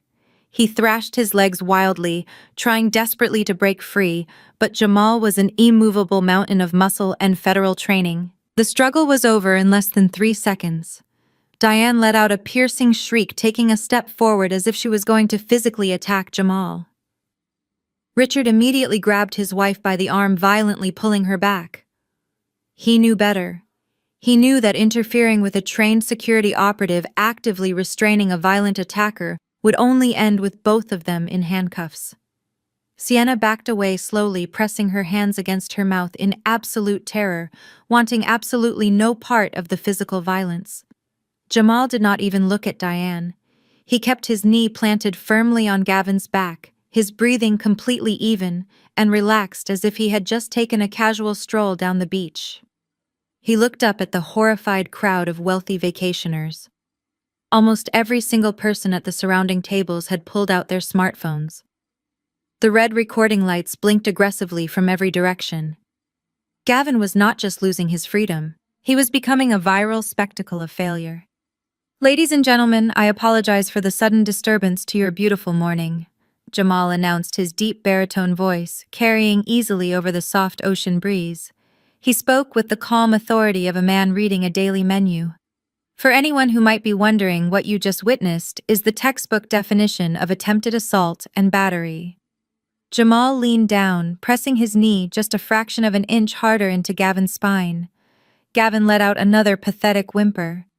"You really are not very good at thinking things through, Gavin," Jamal whispered, though the entire enclosure could still hear him. "You are already facing decades in a federal penitentiary for corporate embezzlement, wire fraud, and international money laundering. You are currently under investigation for child abandonment by the Miami Police Department, and now you just committed a violent felony in front of 50 wealthy witnesses holding high-definition cameras." Jamal looked over his shoulder at me, giving me a brief approving nod. "Add aggravated assault to the rapidly growing list of charges," he said smoothly. I stepped forward, looking directly down at the pathetic, soaked man writhing on the floor. Gavin was crying now.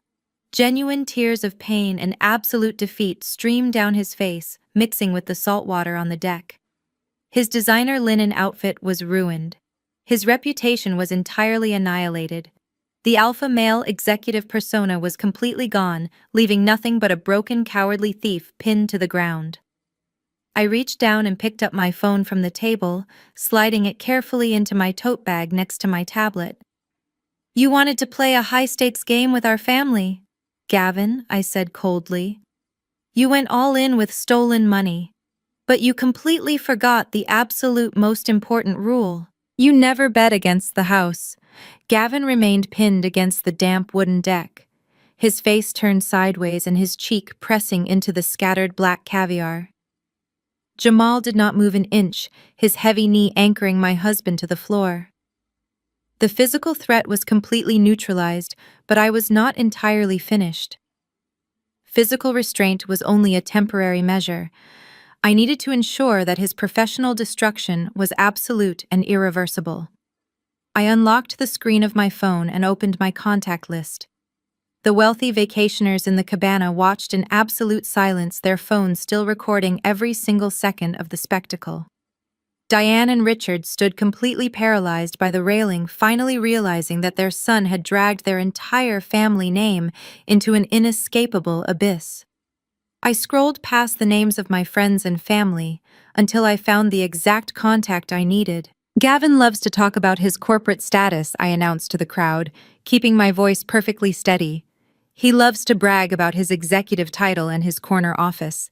But a title is only given by those who have the power to take it away." I pressed the dial button and immediately engaged the speakerphone function, holding the device up so the audio would carry across the quiet enclosure. The phone rang exactly one time before the line clicked open. There was no polite corporate greeting. There was no pleasant exchange of morning pleasantries. A deep, furiously harsh voice immediately barked through the speaker. "Natalie," the voice demanded. "Tell me you have him secured."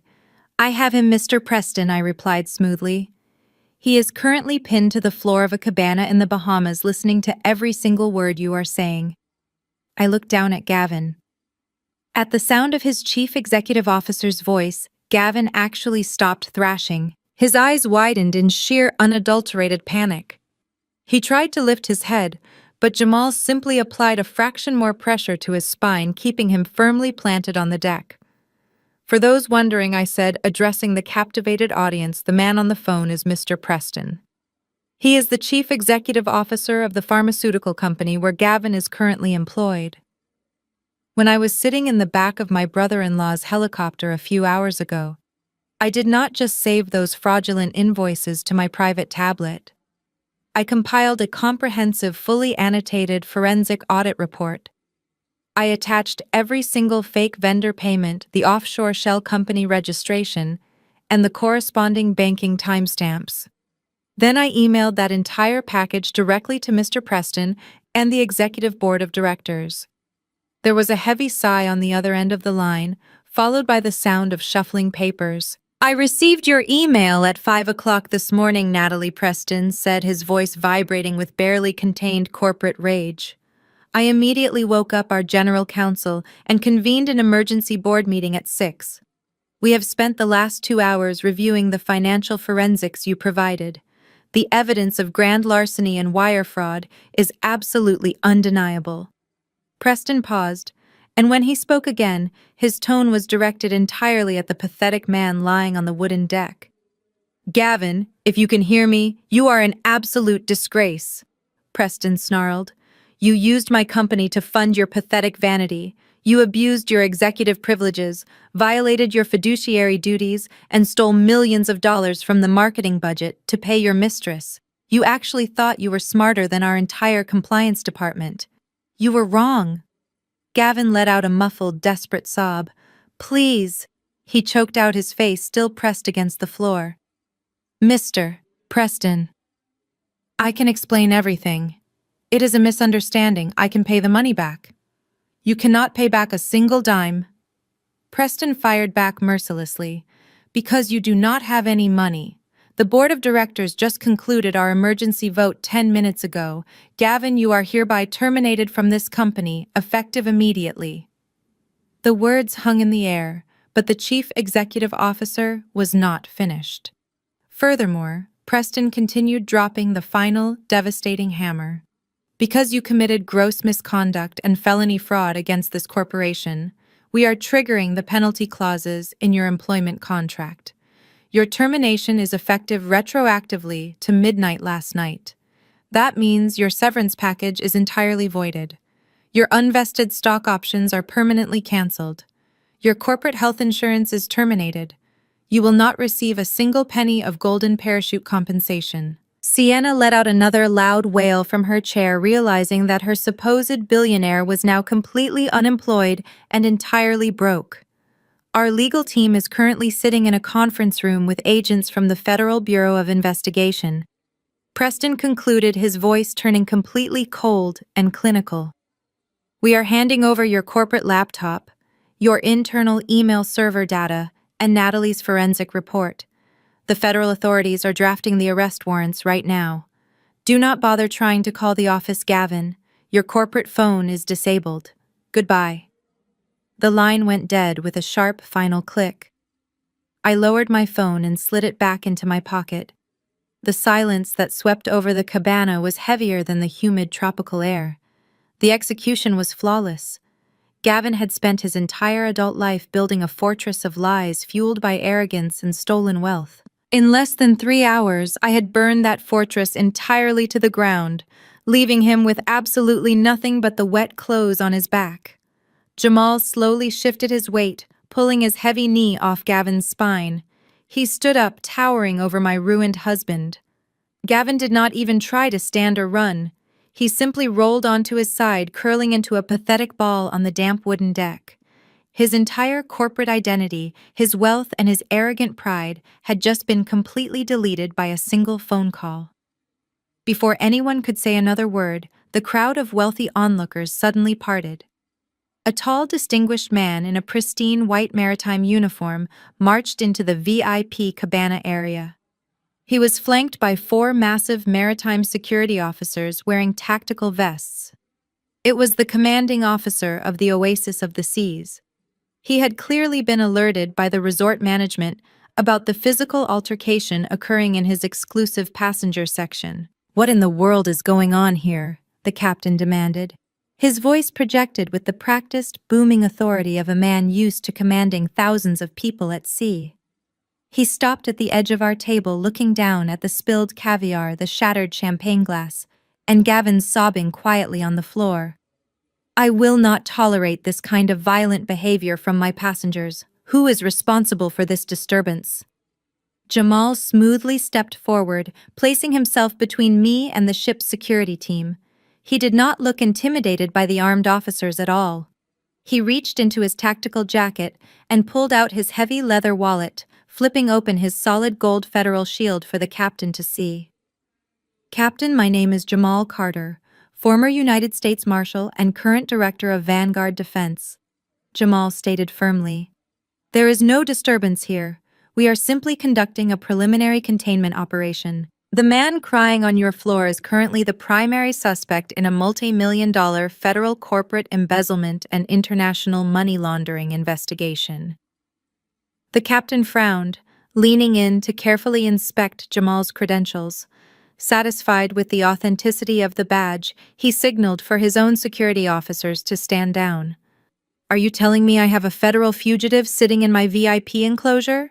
the captain asked, his tone shifting instantly from angry to deeply concerned. "That is exactly what I am telling you," Jamal replied, crossing his massive arms. His chief executive officer just confirmed the fraud over the phone. A team of Federal Bureau of Investigation agents is currently sitting in his corporate headquarters in Miami, drafting the official arrest warrants as we speak. Furthermore, the $35,000 booking for his royal suite was purchased using stolen corporate funds. The captain's jaw visibly tightened. Maritime law is incredibly strict, and cruise lines spend millions of dollars every single year, ensuring they comply with international regulations. The absolute last thing a ship captain wants is federal agents raiding his vessel at a port of entry, disrupting the vacation of thousands of paying customers. Jamal leaned in, slightly lowering his voice, just enough to make it a private professional warning between two men of authority. Under international maritime harboring laws, Captain, if you knowingly transport a wanted federal fugitive across international waters, your vessel can be seized upon arrival in Miami. Your cruise line will face millions of dollars in regulatory fines, and your personal maritime license will be permanently revoked for obstruction of justice. You cannot let him back on that ship. The captain looked from Jamal to Gavin, his expression hardening into absolute granite. He had a massive floating city to run and a pristine corporate reputation to protect. He was not going to risk his entire career for a pathetic thief. The captain turned to his lead security officer. "Contact the ship purser immediately," he ordered sharply. "I want the boarding passes for the royal suite permanently cancelled." Sienna gasped loudly, clutching the brim of her designer sun hat. "Wait, you cannot do that," she cried out, her voice echoing across the pool. "All of my expensive clothes and my makeup are in that room. You cannot just leave us here." The captain ignored her completely. He looked over at Richard and Diane, who were trying very hard to blend into the floral arrangements at the back of the cabana. "Are these two individuals traveling with the suspect?" the captain asked, pointing directly at my in-laws. "Yes, they are," I spoke up, stepping forward to stand next to Jamal. Their entire vacation package was booked and paid for by Gavin under the exact same fraudulent credit card transaction. Diane let out a loud gasp. "That is completely unfair," she shrieked, stepping forward with her hands waving frantically. "We are completely innocent in all of this. We did not know where the money came from. We are elderly guests. You cannot just kick us off a ship we are already on. We have rights." "Madam, I absolutely can," the captain replied coldly, cutting off her hysterical rant. "This is a private commercial vessel, and I have absolute discretion over who sails on it. Since your tickets were purchased with stolen money, your presence on my ship is a massive legal liability. Your boarding passes are officially revoked. None of you are permitted to set foot on the oasis of the seas ever again." The captain did not wait for Diane to formulate another argument. He turned his back on her and signaled to his lead security officer with a sharp wave of his hand. Within minutes, the efficiency of the cruise line staff was on full display. A small fleet of motorized utility carts zipped down the resort promenade, cutting right through the beautifully manicured pathways. They bypassed the elegant fountains and pulled up directly to the edge of the VIP cabana enclosure. The resort guests watched in absolute fascination as 4 crew members began unloading the luggage. There was no white glove service. There was no careful handling of the expensive designer luggage. The crew members simply grabbed the heavy suitcases by their handles and unceremoniously dropped them right onto the wooden deck. The heavy thud of the bags hitting the floor echoed like a final devastating judgment. Sienna let out a high-pitched shriek as a massive, bright pink hard-shell suitcase hit the ground and bounced slightly. "Hey, be careful with that!" she cried out, taking a step toward the crew members. "There are thousands of dollars of designer clothes and expensive skincare products in there. You are going to break my things." One of the crew members, a young man who had clearly been briefed on the situation, looked at her with an expression of complete apathy.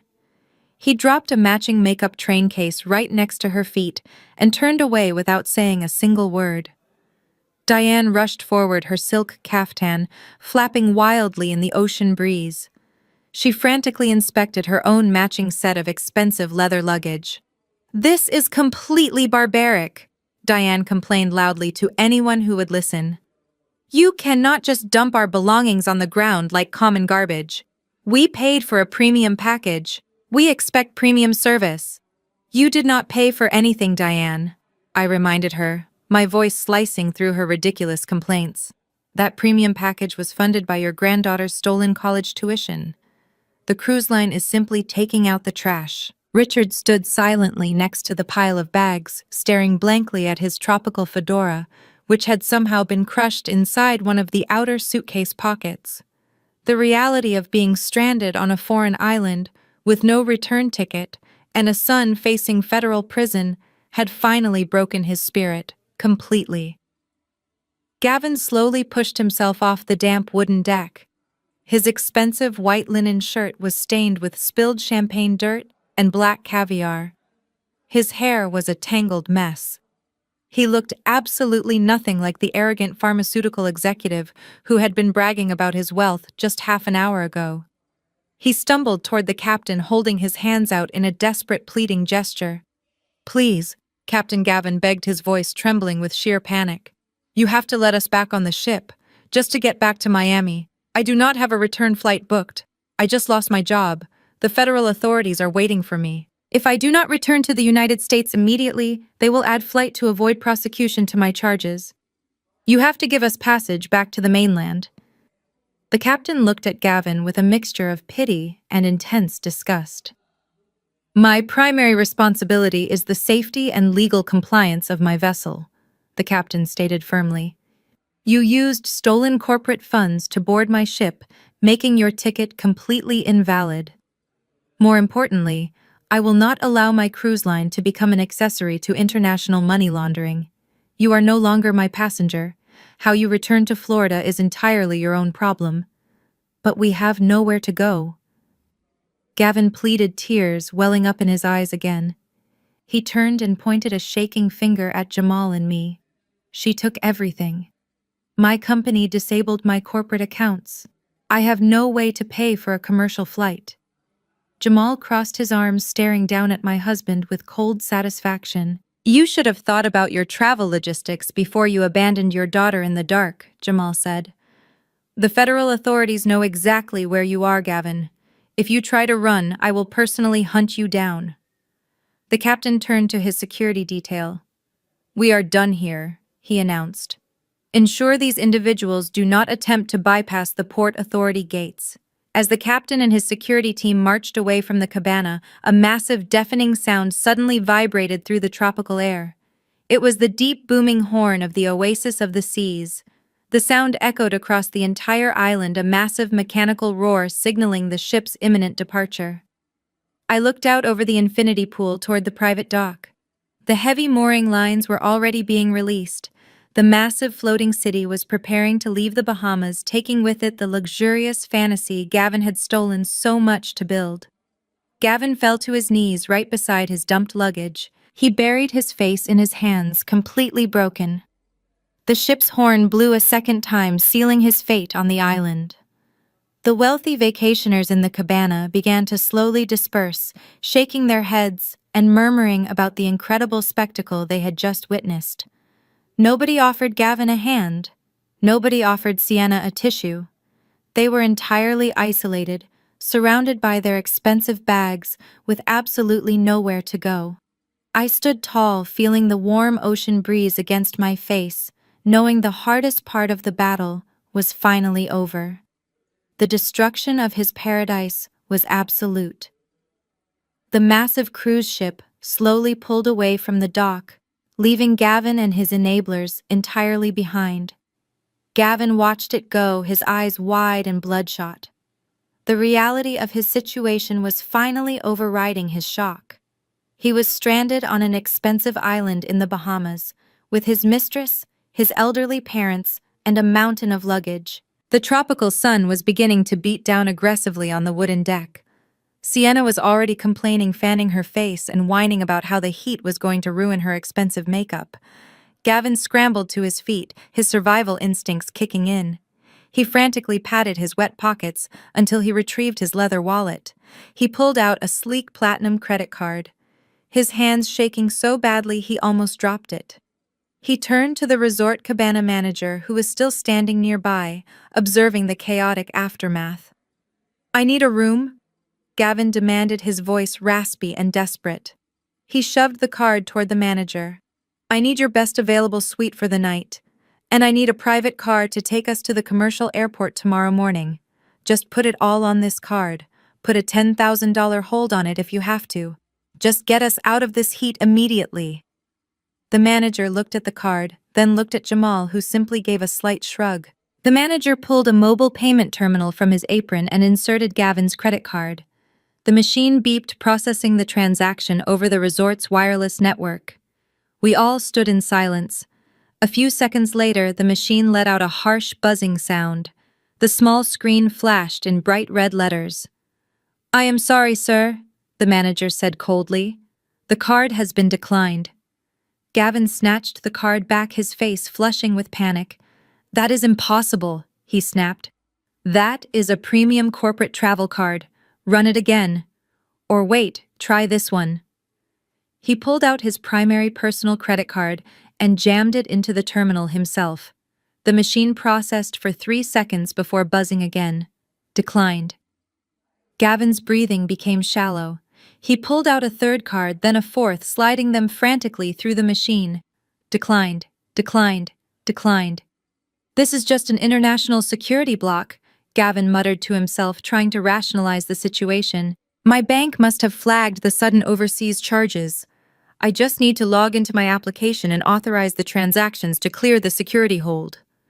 He pulled out his phone, his thumbs flying across the screen as he opened his banking application. He typed in his credentials and pressed enter. I watched his face as the screen loaded.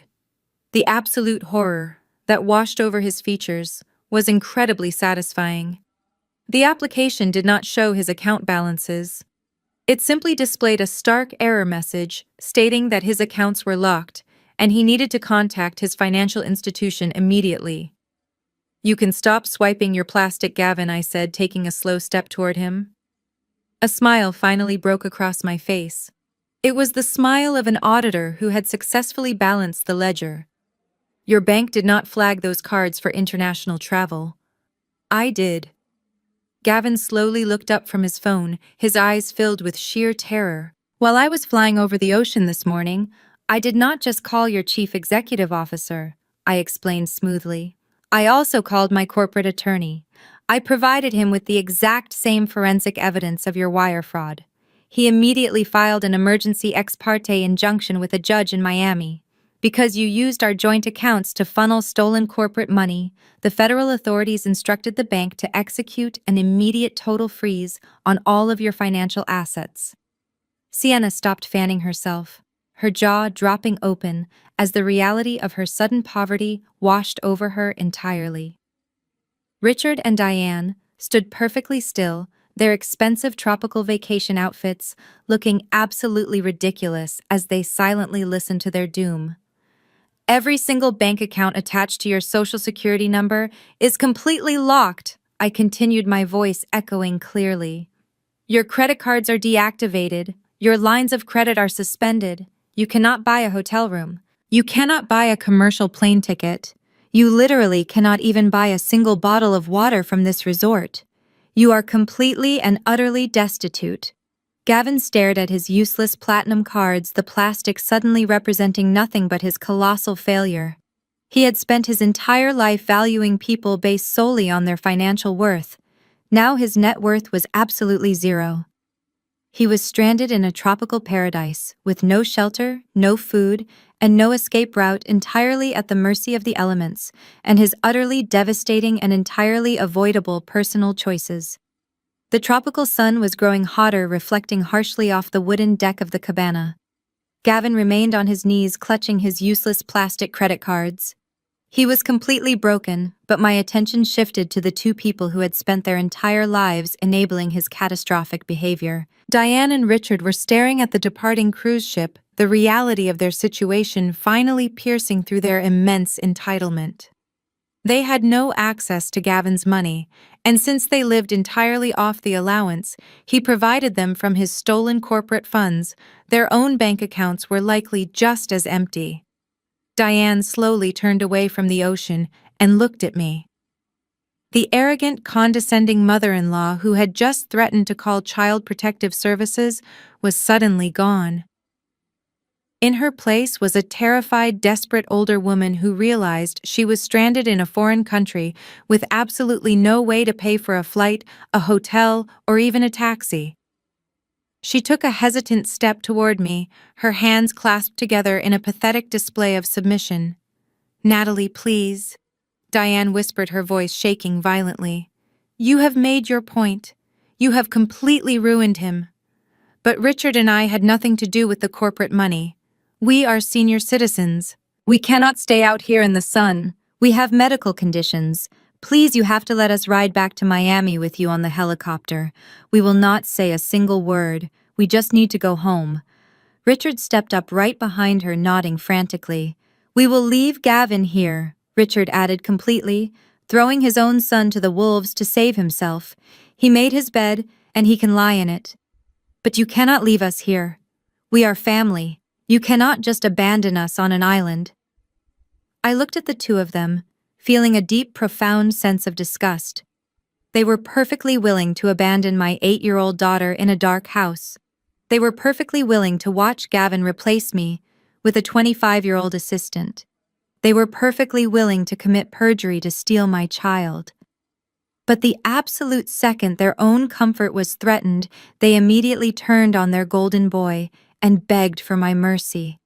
"You are not my family," I stated, my voice completely devoid of any emotion. "You lost the right to call yourselves my family the moment you boarded that ship knowing Lily was left behind." I reached into my heavy tote bag for the absolute final time. I bypassed the encrypted tablet and pulled out a thick manila envelope. I had prepared this specific document the moment I discovered their names on the cruise ship passenger manifest. I held the envelope out. Richard instinctively reached forward and took it, his hands trembling as he stared at the official legal seal stamped on the front. "What is this?" Richard asked, his voice barely audible over the sound of the ocean breeze. "That is a formal, legally binding 30-day notice of eviction," I replied smoothly. Diane gasped, her eyes widening in sheer horror. "Eviction!" she shrieked, clutching her chest. "You cannot evict us. Gavin pays the rent on our luxury condominium. He leased it for us. Gavin told you he paid the rent." I corrected her, taking a slow step forward. "Just like Gavin told you he was a highly successful executive, just like he told you he paid for this vacation. But Gavin has terrible credit, and he could not qualify for a lease in that exclusive building. 3 years ago, when you wanted to move into that beautiful gated community, I was the one who secured the property. The condominium is owned entirely by a limited liability company that I control. I am your legal landlord." Richard ripped open the envelope and pulled out the legal documents, His eyes scanned the heavy black text confirming everything I was saying. I heavily subsidized your rent for 3 years because I wanted my daughter to have a stable relationship with her grandparents, I explained, looking dead into Diane's panicked eyes. But you clearly have no interest in protecting my daughter. So the charity is officially over. You have exactly 30 days from today to pack up all of your belongings and vacate the premises. If you are not out by the end of the month, the Miami-Dade County Sheriff will physically remove you and place your belongings on the curb. But where are we supposed to go? Diane cried out, tears finally streaming down her heavily made-up face. We have no savings. We cannot afford first and last month's rent anywhere else. You are making us completely homeless. I suggest you start looking for a very cheap motel, I said coldly. Or perhaps Sienna has some extra room in her apartment since she was so eager to join your family. I turned my back on them. I did not want to look at their faces for another single second. Jamal stepped up beside me, placing a heavy protective hand on my shoulder. He looked back at the pathetic group of cheaters and enablers, giving them one final terrifying glare before turning to walk away with me. We walked back down the beautiful manicured resort promenade, leaving Gavin, Sienna, Richard, and Diane standing entirely alone next to a pile of dumped luggage. They had absolutely no money, no hotel room, no return flight, and no home waiting for them in Miami. They were completely trapped in the luxurious paradise they had stolen, forced to sit in the blistering heat and fully digest the absolute ruin they had brought upon themselves. The walk back to the helipad felt completely different from the sprint we made an hour earlier. The heavy weight of betrayal that crushed my chest since 2 a.m. was completely gone. In its place was a sharp sense of clarity. We walked past the luxury cabanas and infinity pools, but the manufactured paradise did not make me sick anymore. It just looked like an expensive stage where my ex-husband performed his tragic play. Jamal signaled to his pilot as we approached the aircraft on the concrete pad. The twin engines roared to life, the massive rotor blades slicing through the humid tropical air. I climbed into the leather passenger seat, fastened my safety harness, and put the aviation headset over my ears. Jamal climbed in right next to me and pulled the heavy side door shut, sealing us off from the island and the toxic people we were leaving behind. The helicopter lifted off with a powerful surge, banking sharply over the crystal blue waters of the Bahamas. I looked out the window one last time. From 1,000 feet in the air, the VIP cabana enclosure looked incredibly small and insignificant. I could not distinguish the individual figures of Gavin, Sienna, Richard, or Diane anymore. They were just tiny specks left behind on a wooden dock, entirely removed from the reality of my future. I closed my eyes, letting the steady vibration soothe my exhausted nerves. The massive spike of adrenaline that fueled my actions through the night finally began to recede. My hands, which had been clenched into tight fists for hours, slowly relaxed in my lap. I expected the drop in adrenaline to bring a crushing wave of grief, but the tears never came. Instead, a profound sense of empowerment washed completely over me. The man I loved tried to steal my daughter's future and destroy my sanity. But I did not shatter. I weaponized my intelligence, tracked his lies, and dismantled his life with precision. I was the architect of my own justice. "You did really good today," Natalie, Jamal said through the headset intercom. His deep voice was filled with unwavering pride. "You handled that entire confrontation like a seasoned federal operative. He never saw it coming." I opened my eyes and looked at my brother-in-law. "I could not have done it without you, Jamal. Thank you for having my back." "Always," he replied, giving me a respectful nod. "That is what real family does." The flight back over the Atlantic Ocean felt incredibly short. Soon the glowing skyline of Miami appeared on the horizon, bathed in the morning sun. We touched down smoothly at the private hangar. The black sport utility vehicle was waiting on the tarmac. We sped directly onto the highway, heading straight for Jamal's secured suburban home. Every single second of that drive felt like an eternity. The calculating forensic accountant was officially off the clock. I was just a mother desperate to hold her child. When the vehicle pulled into the wide driveway, I had my hand on the door handle before we even stopped. I sprinted up the front walkway and threw the heavy oak door open. My sister was sitting in the living room holding coffee, but my eyes instantly bypassed her entirely. Curled up on the large sectional sofa, wrapped securely in a thick woven blanket and watching bright cartoons on the television, was Lily. "Mom." Lily yelled, dropping her blanket the absolute second she saw me. She jumped off the couch and ran across the living room. I dropped to my knees and caught her wrapping my arms around her small body so tightly I thought I might never let go. I buried my face in her hair, breathing in the familiar scent of her shampoo. The tears I denied myself all night broke loose, spilling fast down my cheeks. They were not tears of pain. They were tears of absolute relief. "I am right here, sweetheart," I whispered, kissing the top of her head repeatedly. "I am right here. You are perfectly safe now."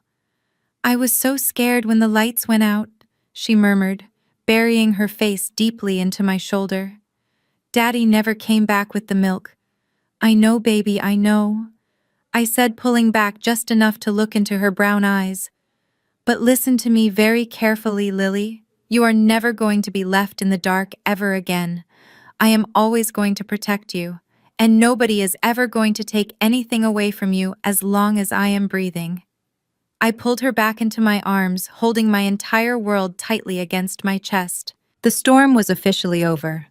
3 months have passed since that humid morning on the wooden deck in the Bahamas.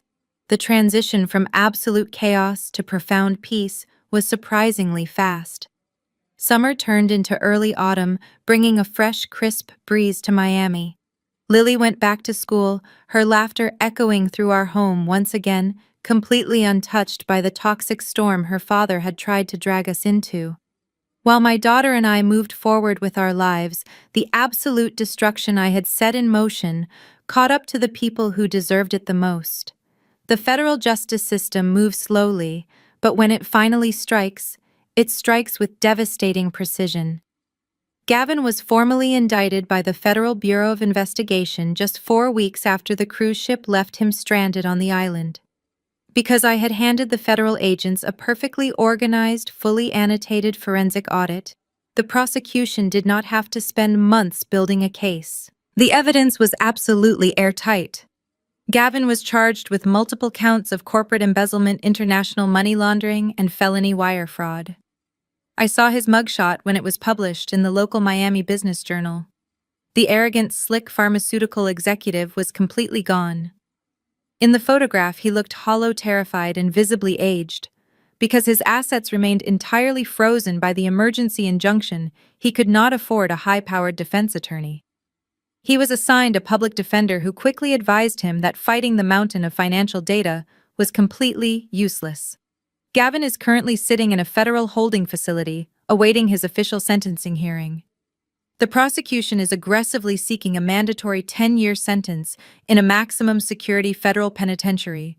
He will not be eligible for early parole. Sienna initially thought she could outsmart the federal investigators. When the agents brought her in for questioning, she immediately turned on Gavin. She offered to flip on him, crying in the interrogation room and claiming she was just a naive girl manipulated by an older man. She offered to testify against him in exchange for total immunity. The federal prosecutors accepted her testimony, but immunity from prison did not mean immunity from consequence. The Internal Revenue Service and the Federal Bureau of Investigation executed an immediate, ruthless civil asset forfeiture on the offshore shell company and everything purchased with the stolen funds. Sienna was forced to stand on the sidewalk outside her apartment building, while federal agents systematically repossessed her entire fake lifestyle. They confiscated her luxury sports car, they boxed up her designer handbags, her expensive shoes, and her high-end electronics. They even forced her to hand over the massive diamond engagement ring right there on the street. Her social media influencer career completely imploded overnight when the details of the scandal leaked online. Her followers abandoned her brands, blacklisted her, and she was left with absolutely nothing. Last I heard, she was working double shifts at a cheap retail clothing store just to make rent, entirely erased from the glamorous social circles she had sacrificed her dignity to enter. But perhaps the most poetic justice belonged to Richard and Diane. My 30-day eviction notice was not a bluff.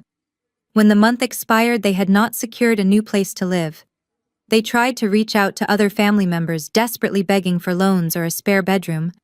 But the story of how Gavin stole his own 8-year-old daughter's college fund and how his parents had happily eaten caviar on a vacation paid for with that stolen money had spread like wildfire through our extended family. They were completely excommunicated. Nobody wanted anything to do with them. When the county sheriff arrived to enforce the eviction, Richard and Diane were forced to pack whatever they could fit into their outdated sedan. They now live in a dingy, cheap motel located right off a noisy interstate highway on the outskirts of Miami. The country club memberships, the silk caftans, and the arrogant lectures about family loyalty are completely gone. Their precious social status has been entirely eradicated. Diane spends her days watching daytime television in a room that smells like stale cigarette smoke, while Richard tries to stretch their meager Social Security checks to cover microwave dinners. They traded their beautiful granddaughter and a comfortable retirement for a fleeting moment of stolen luxury, and they are now paying the ultimate price in absolute isolation. I did not just focus on their destruction, I also focused on rebuilding what Gavin tried to ruin. Through a combination of corporate insurance claims and direct restitution agreements negotiated by the federal prosecutors, Lily's college fund was fully restored. Jamal and his wife came over every Sunday for a family barbecue, filling our backyard with genuine laughter and actual love. Lily never asked about her father. She understood that the man who left her in the dark was gone, and the people who truly loved her were standing right beside her in the light. The fallout was swift, brutal, and entirely deserved. I watched from a safe distance as the legal and financial consequences dismantled every single lie they had built their lives upon. They learned the hard way that you should never underestimate a woman who knows exactly how to follow the money. I am sitting at a massive mahogany desk in a corner office on the 40th floor of a downtown Miami high-rise. Through the floor-to-ceiling glass windows, I have a perfect, unobstructed view of the Atlantic Ocean. It is the exact same ocean I flew over in a helicopter all those months ago. But today, I am not looking at it with panic or rage. I am looking at it with absolute, undeniable victory. The heavy glass door to my office features a brand new frosted silver plaque. It lists my name, followed immediately by the title of Senior Partner. Uncovering Gavin's $1.2 million embezzlement scheme did not just secure my personal freedom, it skyrocketed my professional career. When the executive board of the pharmaceutical company realized the sheer magnitude of the fraud I had exposed, they fired their entire internal auditing department. Then Mr. Preston personally hired my firm to handle all of their corporate compliance moving forward. He specifically requested that I lead the account. The massive influx of revenue from that single corporate contract gave my firm the exact leverage it needed to offer me a full partnership. I now own a significant equity stake in one of the top financial investigation firms in the country. With my new partnership income and the money I saved from Gavin's absolute inability to touch my assets, I made another major life change. Walking through our old house in the suburbs felt heavy. Every hallway held a memory of his fake apologies, and the kitchen still reminded Lily of the terrifying night the power went out. So I sold the property. Because the quiet title deed was completely legally binding, I did not have to share a single penny of the massive profit from the sale. I used those funds to purchase a beautiful modern penthouse in a highly secure, family-friendly gated community. It has massive windows, a wraparound balcony, and a state-of-the-art security system. Jamal personally oversaw the installation of every single camera and smart lock. Lily has a massive bedroom painted bright yellow, filled with sunlight and completely safe from the shadows of her past. She is thriving. She joined a local soccer team, she is excelling in her classes, and her bright, beautiful smile has completely returned. The family court proceedings were incredibly brief and entirely one-sided. Gavin did not even bother to show up to the custody hearing, primarily because he was sitting in a federal holding cell awaiting his criminal sentencing. The family court judge reviewed the police report from the night he abandoned Lily, read the federal indictment regarding the stolen college funds, and immediately granted me sole legal and physical custody. Gavin lost all parental rights. He is not allowed to contact her, and Richard and Diane were firmly denied any grandparent visitation rights by the state of Florida. The legal severing of our ties was absolute and permanent. Sometimes I think back to that chilling 2 o'clock in the morning phone call. I think about the societal expectation for women to crumble when their hearts are broken. Society expects the betrayed wife to cry, to scream, to beg for closure, or to engage in a messy emotional war. Gavin certainly expected that. He banked his entire fraudulent lifestyle on the assumption that I would be too emotional to see the financial reality of his betrayal. He assumed my love for our family would blind me to his theft. But betrayal does not require a dramatic emotional breakdown. Sometimes the most devastating response to absolute disrespect is cold, calculated action.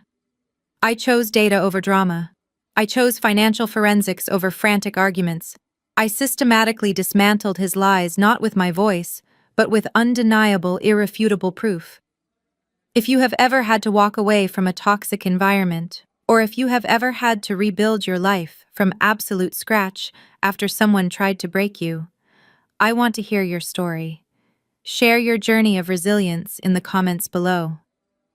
We gain strength from hearing how others have conquered their darkest moments. If my story gave you a sense of justice today, please hit the like button and subscribe to the channel for more content about taking back your power.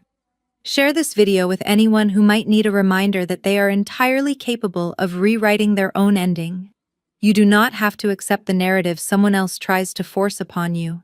You have the power to audit your own life, remove the toxic liabilities, and invest entirely in your own future. Never mistake a quiet woman for a weak one, especially if she knows how to read a balance sheet. The story of Natalie's revenge is incredibly thrilling, but beneath the dramatic island confrontation lies a profound and grounding lesson. True power and resilience come from maintaining emotional composure and relying on hard facts. The ultimate defense against manipulation is not a louder voice, but a much sharper mind. Gavin believed he could completely destroy his wife because he mistook her quiet professional dedication for absolute weakness. He relied on the traditional assumption that a betrayed spouse would instantly crumble into emotional chaos, making reckless mistakes and losing control of the narrative. However, this story brilliantly proves that maintaining absolute restraint, while armed with undeniable data, is far more devastating than engaging in a chaotic screaming match. Financial literacy was Natalie's ultimate shield. By deeply understanding the numbers, the legal contracts, and the corporate paper trails, she systematically stripped her abuser of the very tools he used to control their family. She did not need to hurl baseless insults, because the financial spreadsheets did all the talking for her. This teaches us a vital practical lesson about personal independence. We must actively participate in our own lives, especially regarding our financial security and legal standing. We simply cannot afford to be passive passengers while someone else dictates our future and manages our resources. True independence means knowing exactly where your assets are, understanding your legal rights, and never relinquishing your personal power just to maintain a false sense of peace. When faced with unthinkable betrayal, the most empowering response is to step back, gather your undeniable evidence, and act with surgical precision. Emotional discipline allows you to see the reality of your situation with absolute clarity. Take control of your financial future today by educating yourself about your accounts, establishing firm boundaries, and never allowing anyone to hold your personal independence hostage.